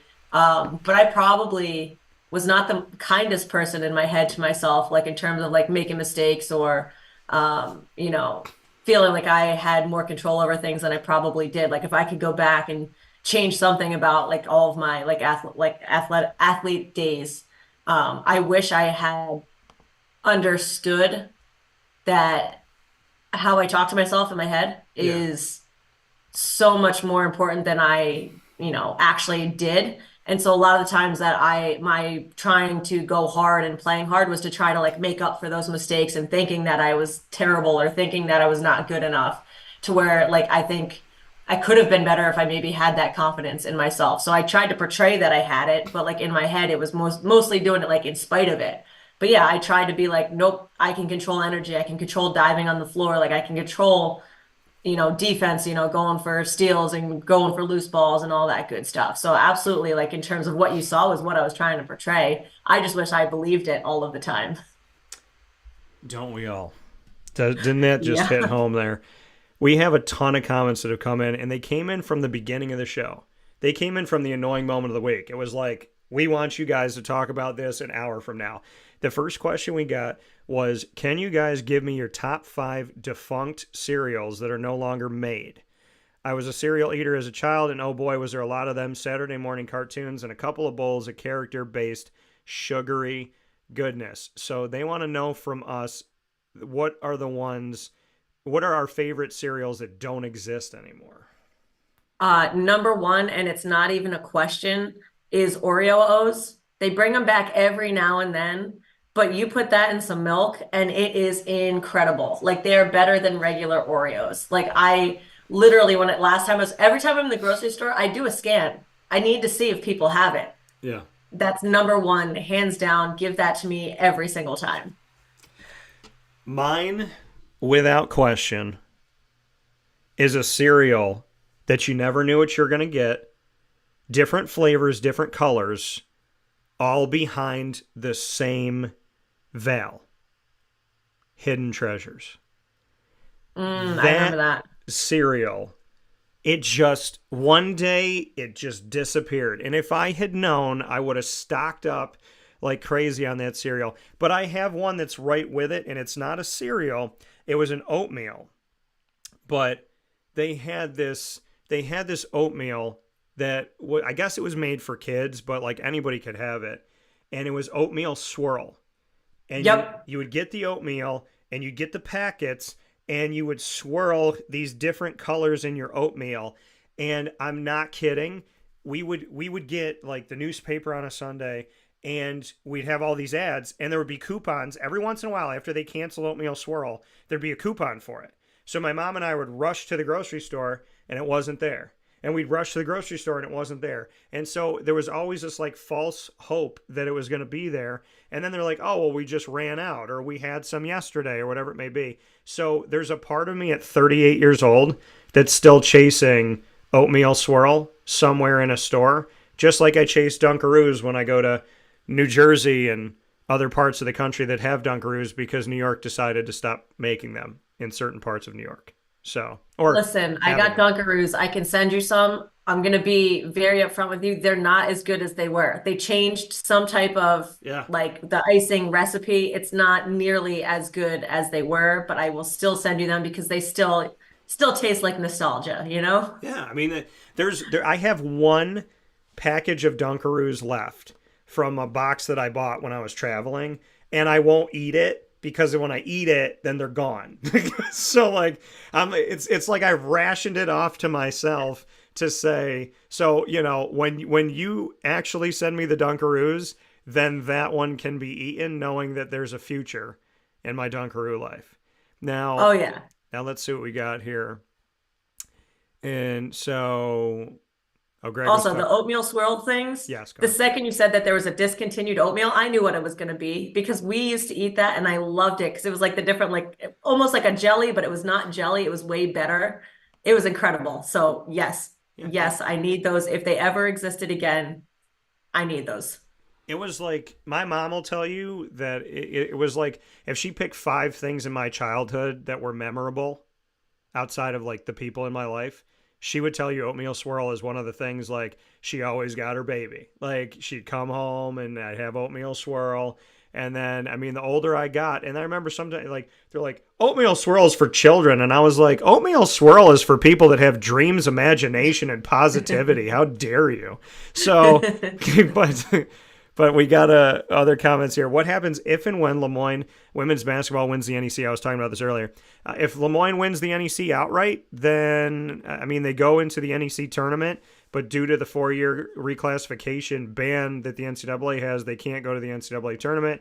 They're trying to get that overturned, and I'm hoping that they do. To answer your question, I think that Stonehill, Merrimack, and now Lemoyne are 3 teams in one conference in America. With over 300 schools, 3 teams in one conference are proving that there shouldn't be a 4-year hiatus to the NCAA tournament. So, I mean, if the NCAA simply looks at one of the 32 conferences, they could see that this is ridiculous. And the NEC has proven that over and over again. They're proving it right now. A few great ones back in the day: ice cream cone cereal, Smurf Berry Crunch, Mr. T cereal, Nerds cereal. I don't remember that. And Pac-Man. Nerds, I don't. The other ones I do. Yeah, Pac-Man cereal. So many sugary goodness while watching Super Friends and American Gladiators on Saturdays. So let's see here. And then with the T-shirt conversation, we got oversized and a metric ton of washes. Got to have some fade to it. I got some and one Shaq shorts, still going strong. Still got yes to the Shaq shorts. I still have. So the craziest thing is my favorite Shaq shoe I own. And it's the Shaq one with the black and white that looks like that hypnosis thing. He just did a commercial recently with his hypnosis shoes on in the commercial. And when things like that happen, I feel like God is specifically directing to me and going This like, is for you, Dan. this is literally for you, Dan, because people are going to watch this commercial and they're going to not pay attention. They're going to go, oh, that's Shaq. But you saw his sneaker, and it's the only Shaq sneaker I know because it's the one I wore. Still got some G-Max shorts and shirts from a small sporting goods store in downtown Scranton. Forgot the name of the store. Battaglia, maybe? It could be that one. It could be the one that I worked with. It was in the mall in Steamtown.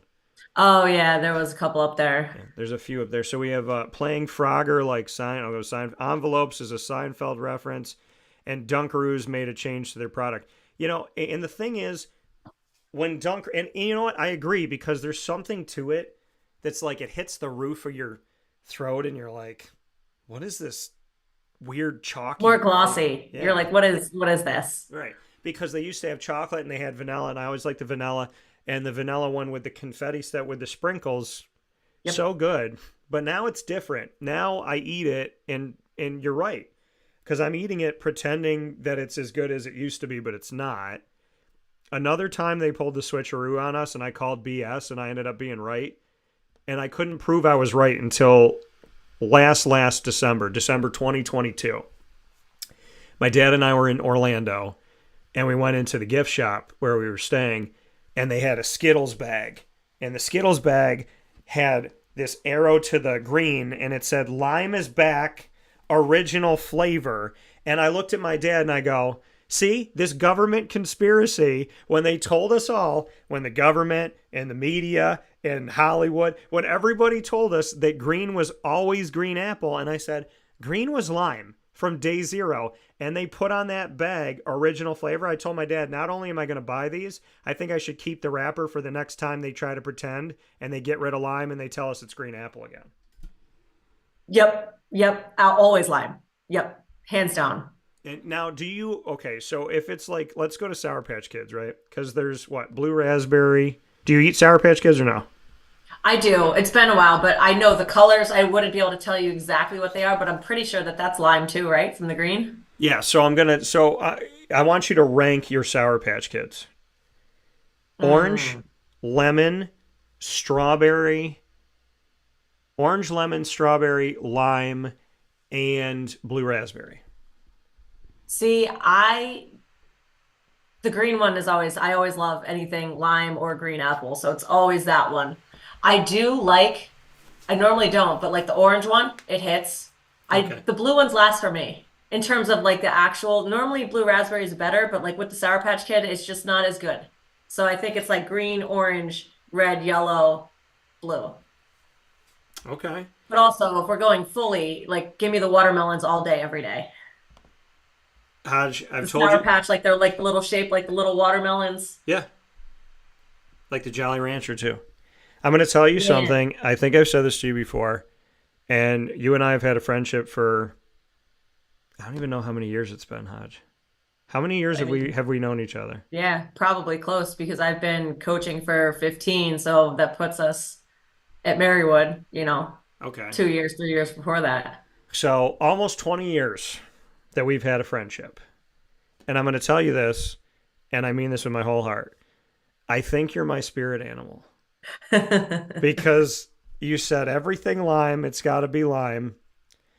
Then you threw a curveball and said, but it's the watermelon, which I always pick the watermelon, like the watermelon Jolly Rancher. Our cereal choices.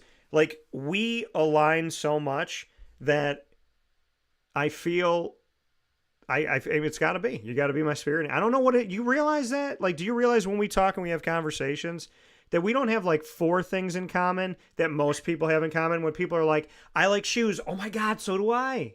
I like to look through my eyes. I like to open my eyes and look through my eyes.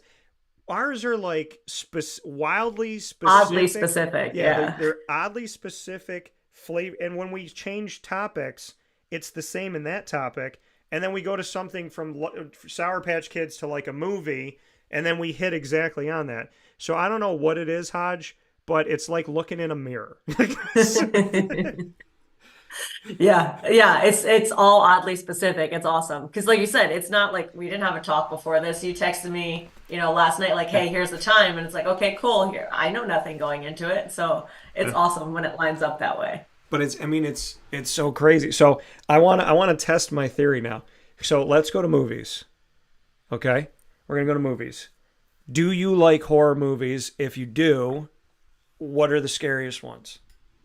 See, I'm the jerk when you watch horror movies that like point out the inconsistencies or the holes in the story and is like, that's not how that would happen. Come on now.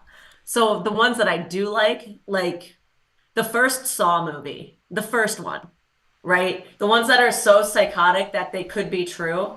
And it's not like that far-fetched where you're like, you know what, this psychologically, this checks out, and like all of my logic boxes check off. Like, you know what, there's not a hole here. Now, once you get farther down, like through like the Saw, movies, they get more and more ridiculous, and it's not actually as much. So ones like that where you're like, oh wow, like that's good. Or recently, like on Netflix, I really liked like I forget the director that does all of them, but like Hill House and like all of that, those types of movies where, okay, they're not as logical, but at least they have a premise that is based and like you can follow it along. Like it's not like M. Night Shyamalan where you're watching Signs and you're like, oh, there's some monster outside and they're like, bam, aliens. I don't like that. I like when you set a premise and then you follow it.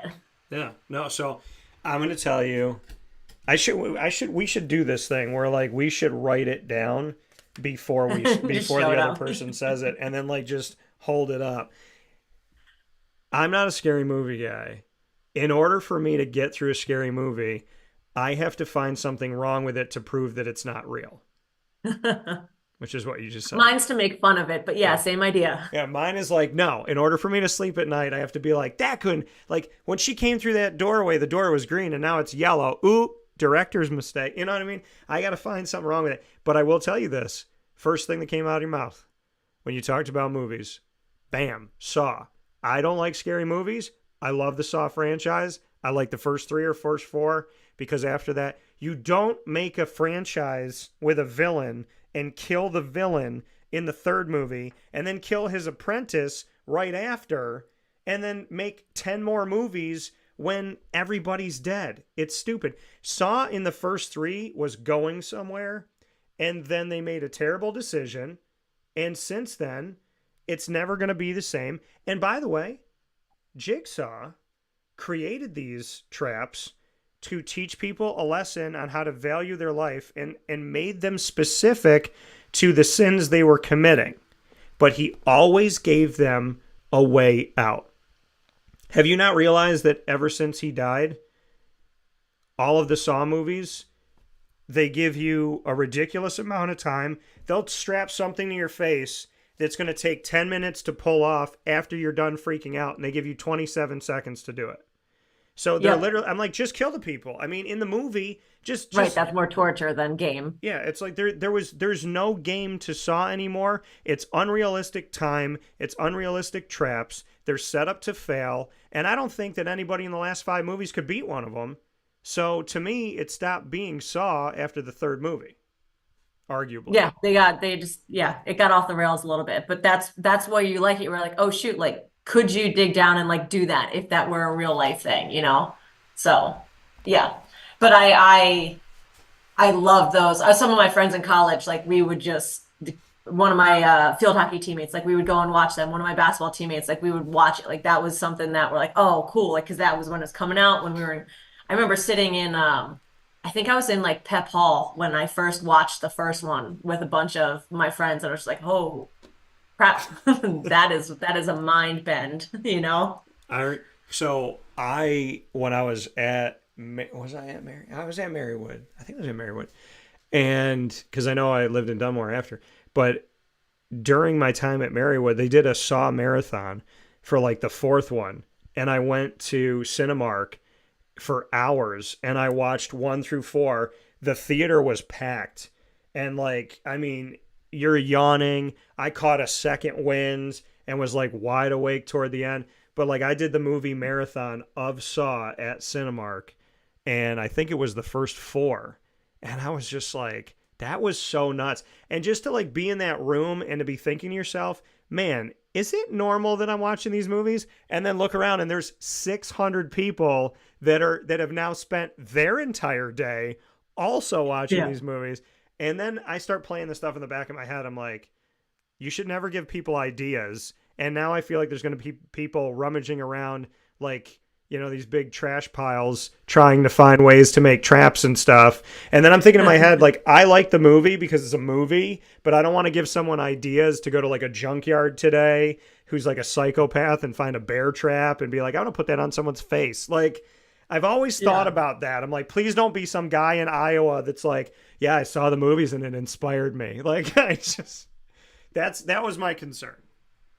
Yeah, and I think valid concern. I think there's always going to be, you know, some crazy people out there that are going to draw inspiration that you hope it doesn't come to fruition. But yeah, but that's part of like the why like those movies are good, because it's like, oh crap.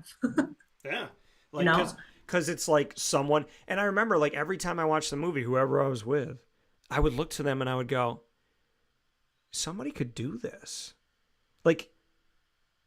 Like someone could literally leave here today and do this with not even like a crazy amount of intelligence, like just enough intelligence. And they're like, Dan, you know, you're right. And I was like, yeah, you need to chew on that for a minute. Like, so anytime a Saw movie came out, I would wait 2 weeks and just like, just wait for the news.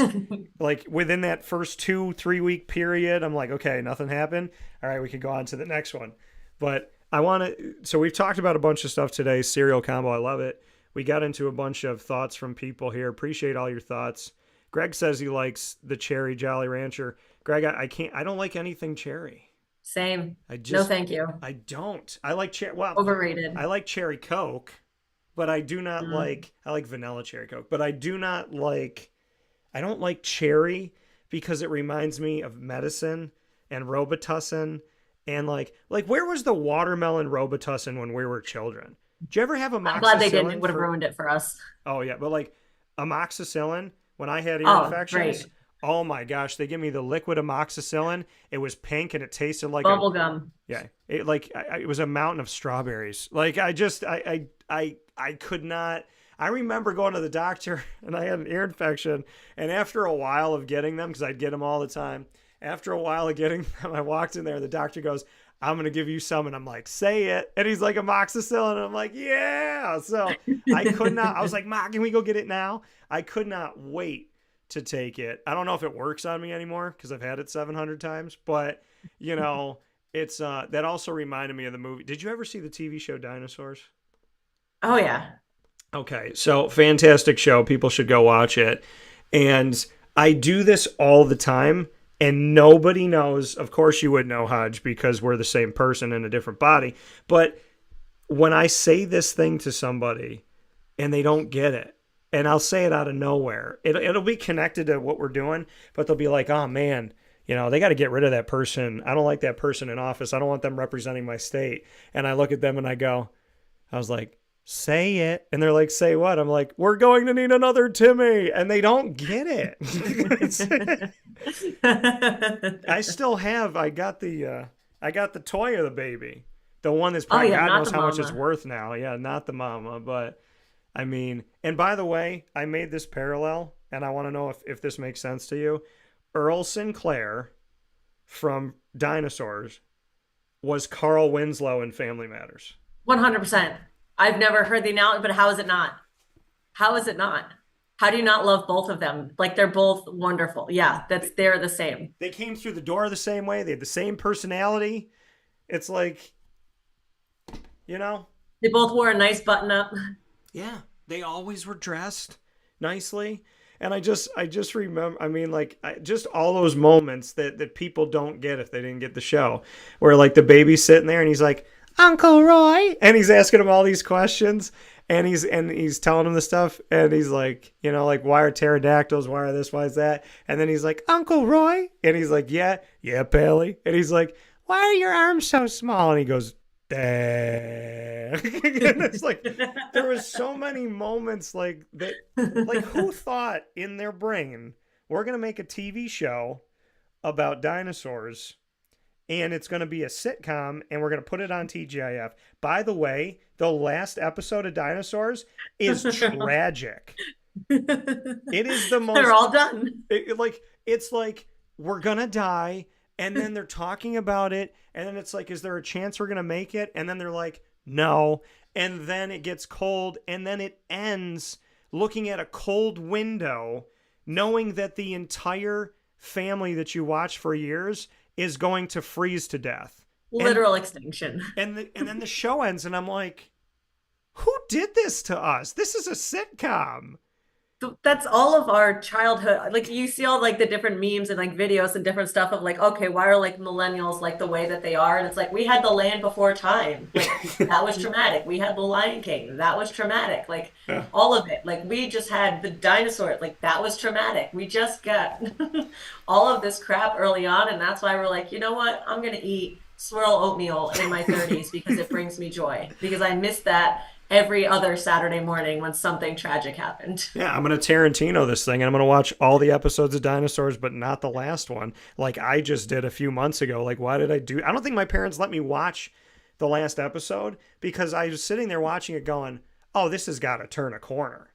And it kept getting worse. Never did. And worse and worse. But you're right. And by the way, if you're watching a Disney movie... Sorry, kids, I have to tell this to you. If you're watching a Disney movie and it starts out with 2 parents, it ain't going to end with 2. Somebody's dying. There is nobody in a Disney movie that gets to have both parents. Insane. Nope. Do you realize if you go back and you watch these Disney movies, I don't understand why we're not all in therapy right now. I mean, I think most of us probably are, or at least headed that way. It's either talk to a shrink or eat oatmeal swirl. So, I mean, or both. Sometimes you need both. So, Hodge, you got the final word here. You get to pick our last topic. What do you want to talk about? I mean, you're throwing out a lot of 90s nostalgia at me, so I'm going to go another route. The one show, like if I were a kid and you told me I could be on anything, I was going to be on Guts, and I was going to crush the aggro crag, and Mo and Mike were going to be thrilled at all of my performances.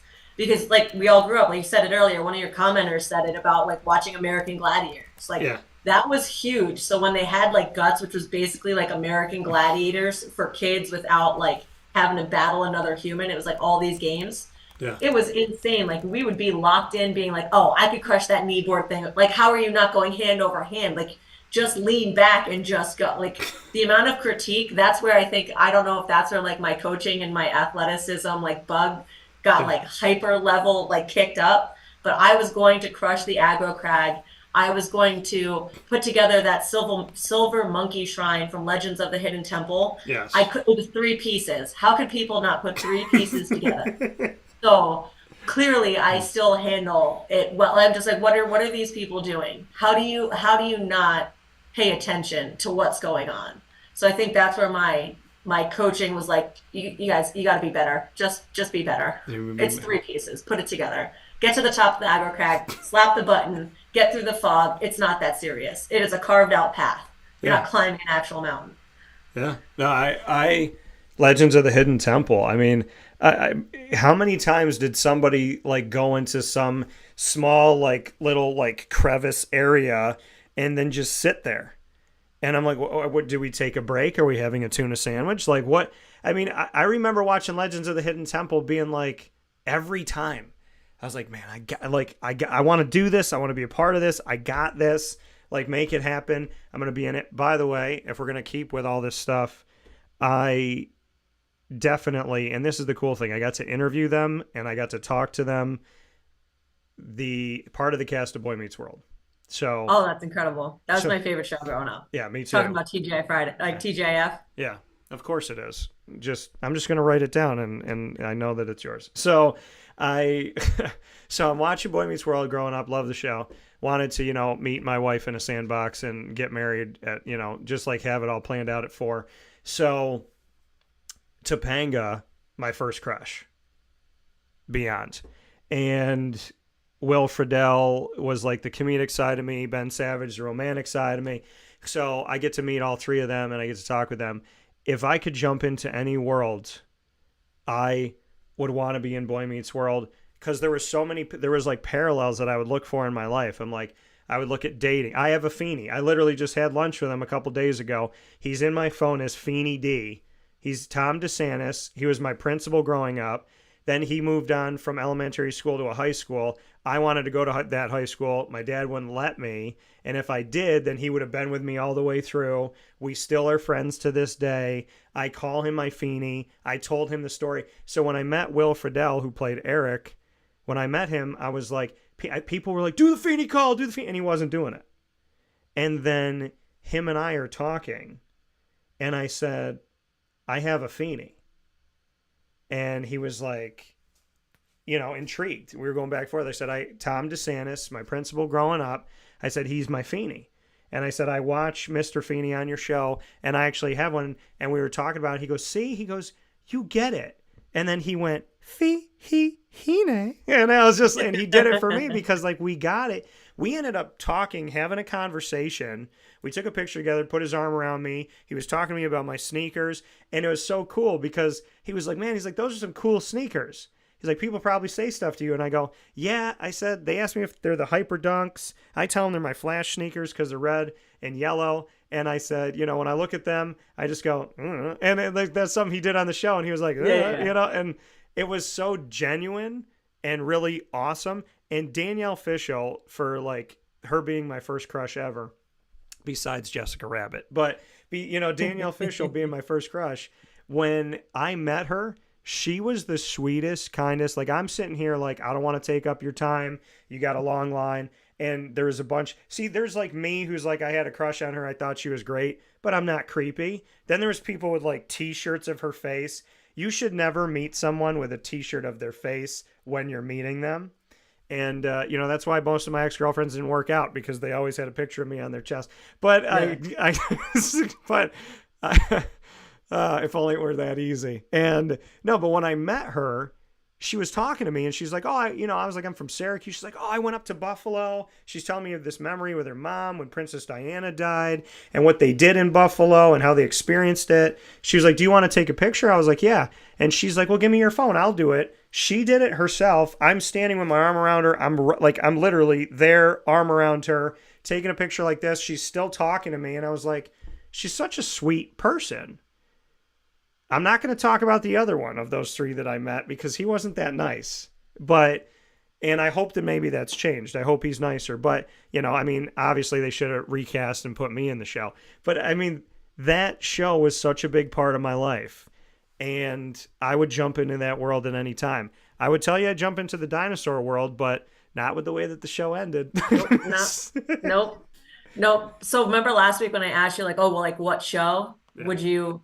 My first answer was Boy Meets World. And then I was like, I got to go Ted Lasso just from where I am now, just being older, but absolutely all the same about Boy Meets World. Grew up watching it. In college, we would watch it we had it on DVD. So like we would slide in, all right, we were going to watch, season 8, this section here. Yeah. And that's what we would put on at night, like just relax in the background and fall asleep. Like we'd watch it all the time. All the random quotes that I'll still say with my brothers, like how you were talking about, like, Uncle Roy or whatever it is, like we'll say like I'm the penguin, like dumb stuff that like just sticks out from the show.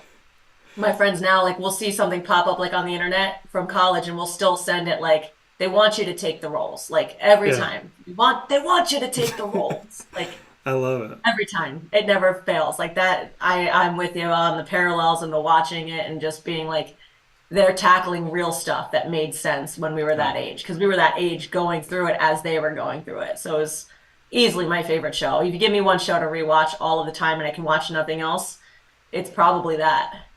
Yeah, I think that if you want today's America to get back on track, you put Boy Meets World back on television. That to me is... that's what TGIF was. As good as it was, every show had a message. Family Matters, every show. Full House, every show. Step by Step, every show. Back then, it was taboo to get divorced, and that show was about two families that blended. And then, you look at Boy Meets World, you look at Dinosaurs, they all had these family messages. They were always eating together, asking about each other's day, talking about school, talking about work, talking about things that are actually happening in life. And I feel like the world needs TJF more than it ever has, arguably. I thought our childhood was when we needed it, but I think we need it more now on top of all of that.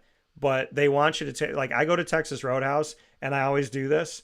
I ask for extra rolls when I know I'm not going to eat them. And then I'm like, can I have a box? Because they want you to take the rolls. I mean, they want you to take the rolls. They want you to take the rolls. And I just, my favorite part of I'm going to be the penguin is when he puts on the thing and he goes, and he's like, Topanga, this bird is flying so low. And when he does that thing with his head and he's just got the thing on in his body, like I thought that was, I mean, there's so many parts. I mean, I remember when Eric comes up and he's like, I have a special announcement to make.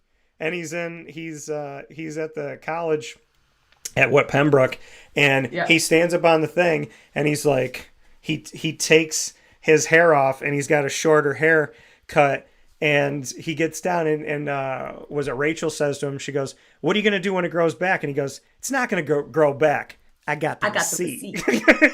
So, but it's like all of that. And my dad has moments where I'll say something Eric-esque, just like, but my own moment, whatever I'm saying, and my dad will go, you're an idiot. And like that, with like the dad and like the lessons, and then you watch a show and it's hard to watch because it's a tough lesson that his dad's trying to teach him that like my dad tried to teach me. And it's just like, it's so good. And then to have that best friend when like, do you really like her? Yeah, I really do. Like moments like that. And then, because I'm a cross of these characters, and when Eric is like, he's like, yeah, drink up because this is going to blow up in about 2 seconds. So like, there's just, or you don't know, but I'm going to tell people this right now. If you want to get this world back on track, put Boy Meets World back on television. Sold. Say less to me. I'm on board. Put it back on TV. So that being said, this has been this edition of Cereal Combos, and we had the opportunity to share our new combos with you today, and I got my opportunity to share my time with Hodge, Caitlin Hadzimichalis. You can go and see her and her team with King's College, the Monarchs women's basketball team, and you can check them out all throughout the season and continue to support all the work that she's done. Hodge, as always, it's nice to talk to myself for an hour. Right. Exactly. The whole hour by myself. All by myself. So, and I'm like, when I see restaurants and I see something's named Chubby's, I'm like, I got to go there. I have to. But then I want to go and I don't want to go because I don't want to walk. Because if I walk in and I don't walk down and it looks exactly the same, then I'm going to feel like something's missing. Disappointment. Right. But I got my Feeney, and I just had lunch with him, and here we are talking about Boy Meets World. So shout out to Mr. D. Hodge, as always. It's a pleasure, and I look forward to talking with you soon. Right back at you. Take care, man. Take care. That coming from Caitlin Hadzimichalis here on Wake Up Call with Dan Tortora. Once again, where sports truly meets that thing called life. And I want to thank you for being with us every Monday through Friday from 9 a.m. to 11 a.m. Eastern Time. Always appreciate you being here, having fun with us on Wake Up Call with Dan Tortora. And it is my true honor and privilege to spend the time that we get to spend together every single week. With that being said, here on youtube.com and facebook.com, both /WakeUpCallDT, as well as on wakeupcalldt.podbean.com is how you get us Monday through Friday from 9 a.m. to 11 a.m. Eastern Time. Once the shows go live, you can jump into the archives on Amazon Music, Audible, iHeartRadio, iTunes, and Apple Podcasts, as well as Player FM, Podbean, Podchaser.com, Podvine, as well as Spotify, TuneIn, and YouTube. All you got to do is search Wake Up Call with Dan Tortora, or one word, Wake Up Call DT. And of course, you can visit our incredible partners in Central and Upstate New York. We implore you to do this, to go out and see Carvel DeWitt, as well as the Wildcat Sports Pub, Mon Pa's Kettle Corn and Popcorn Factory, GG Cards and Breaks, PB&J's Lunchbox, Avicoli's, Great Lakes Honda City, Pizza Man, Mother's Cupboard, and of course Chick-fil-A Cicero and Chick-fil-A Clay, K9 Camp Dog Daycare, and K9 Kampground Dog Boarding. We are also proud to be the exclusive multimedia marketing partner of your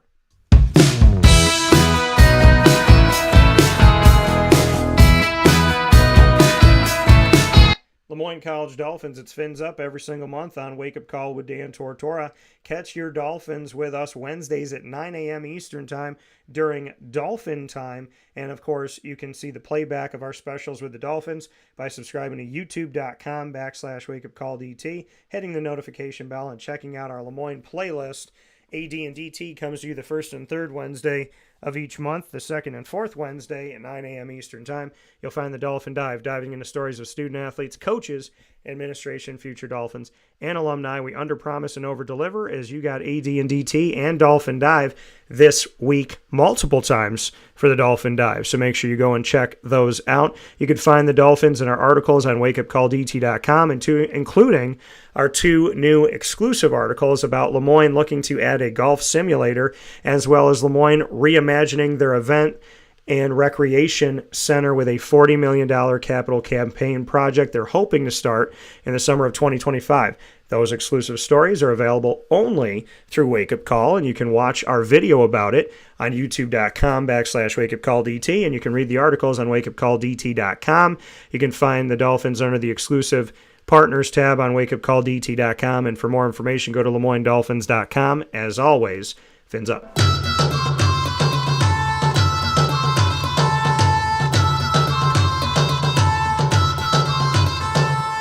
The Bryan and Stratton College Bobcats of Syracuse are exclusive multimedia marketing partners with Wake Up Call with Dan Tortora. We finally got to make that announcement, which I'm so absolutely excited that I got to do that. I am very happy to announce to you once again that we have extended our exclusive multimedia marketing partnership with the Bryan and Stratton College Bobcats here in Syracuse, New York on James Street. It is our honor and our privilege to be working with the Bobcats. The first 2 years have been tremendous. We've underpromised and over-delivered. I've gotten to tell some incredible stories and meet some absolutely wonderful people. It is a true blessing that you have trusted me, Bryan and Stratton College of Syracuse, with your story, and I am absolutely positively just so thankful and blessed and grateful to God and to everybody at Bryan and Stratton for believing me and giving me the opportunity. I am so excited to see what the next 2 years are going to bring, and then some. We have only just begun. The Bobcat Buzz coming to you every single month like it did with Clay, Gagan, Sherman this week, and you can check it all out by going to youtube.com/wakeupcalldt, clicking subscribe and the notification bell. You can check out the BSC Syracuse Bobcats playlist on our YouTube channel. You can also go to their exclusive partners page. Under the exclusive partners on wakeupcalldt.com, you will find BSC Syracuse. So go to wakeupcalldt.com and the exclusive partners tab, you'll find BSC Syracuse. You can learn more about our connection with them there. For more information, go to syracuse.bscbobcats.com. And as always, and very proudly, go Bobcats, and thank you to Nick Dimitrievsky, Alex Grigorita, Sean Peak, Clay Gagan, Sherman, Tay Baker, Nolan Cass, Connor Carroll, Mary Hawkins, and so on, and their entire leadership staff at Bryan and Stratton College of Syracuse, and all of the student athletes we've talked to and all that we will talk to, and all of the coaches, Coach X and everybody there. Thank you so much. God bless you all. I appreciate you believing in me, and go Bobcats again. With that being said, we got a couple more messages. Greg said, Nickelodeon Double Dare, he's feeling it. Need some more Ted Lasso talk, maybe top 3 episodes or moments from the show for next appearance. Yeah, well, as you know, Serial Combo, it's already started off to be a great opportunity here on the show. I think it's a hit. I mean, this is awesome. We've done a couple episodes, and I love everything about it. I love the premise of it. We have a lot of fun. It's something to enjoy your Friday, right? Get to the end of your week and have a good time here on Wake Up Call. So thank you to Hodge for that. Great idea from you, Greg. Appreciate that. Big time thanks to Ma and Pa's for always being our snack capital on 201 7th North Street in Liverpool, New York. And, of course, bringing us what's poppin' every single episode of Wake Up Call Monday through Friday from 9 a.m. to 11 a.m. Eastern Time. The Annoying Moment of the Week, proudly presented by Carvel DeWitt. Lead, learn, evolve, ad-lib, and deliver by having faith of a mustard seed. Presented by Chick-fil-A Cicero and Chick-fil-A Clay. The Top Dog of the Week, proudly presented by K9 Kamp Dog Daycare and K9 Kampground Dog Boarding. Make sure you watch our episodes also from Chick-fil-A Cicero and Chick-fil-A Clay of The Light Between Us, where I get to speak with team members of Chick-fil-A about positivity, their relationship with God, their faith, their life's journey, to bring you a message to hopefully uplift you, wherever you are, whatever part of your life you're in, and whatever you're going through. Make sure you check out The Light Between Us on our social media and on youtube.com/wakeupcalldt, where you can click subscribe. Cereal combo, awesome start to that. Big time shout out to Hodge. The segment is one of the easiest things I've ever had to do in my life. God bless for that. Facebook at wakeupcalldt, X at calldt, Instagram at wakeupcall_DT. I appreciate y'all. Appreciate my conversation with Hodge. As always, Caitlin Hadzimichalis. Go and support her and Kings College Monarchs women's basketball. I look forward to talking with you all soon. I look forward to seeing you at the Bryan and Stratton games this Saturday at Allen Hall at OCC at 2 and 4. And I look forward to seeing you, Lemoyne Dolphins women's basketball, in their fight for the #1 seed in the NEC in their first Division I season, happening this Saturday at 2 o'clock at Ted Grant Court in Syracuse. So, a lot of great stuff coming up. I appreciate you.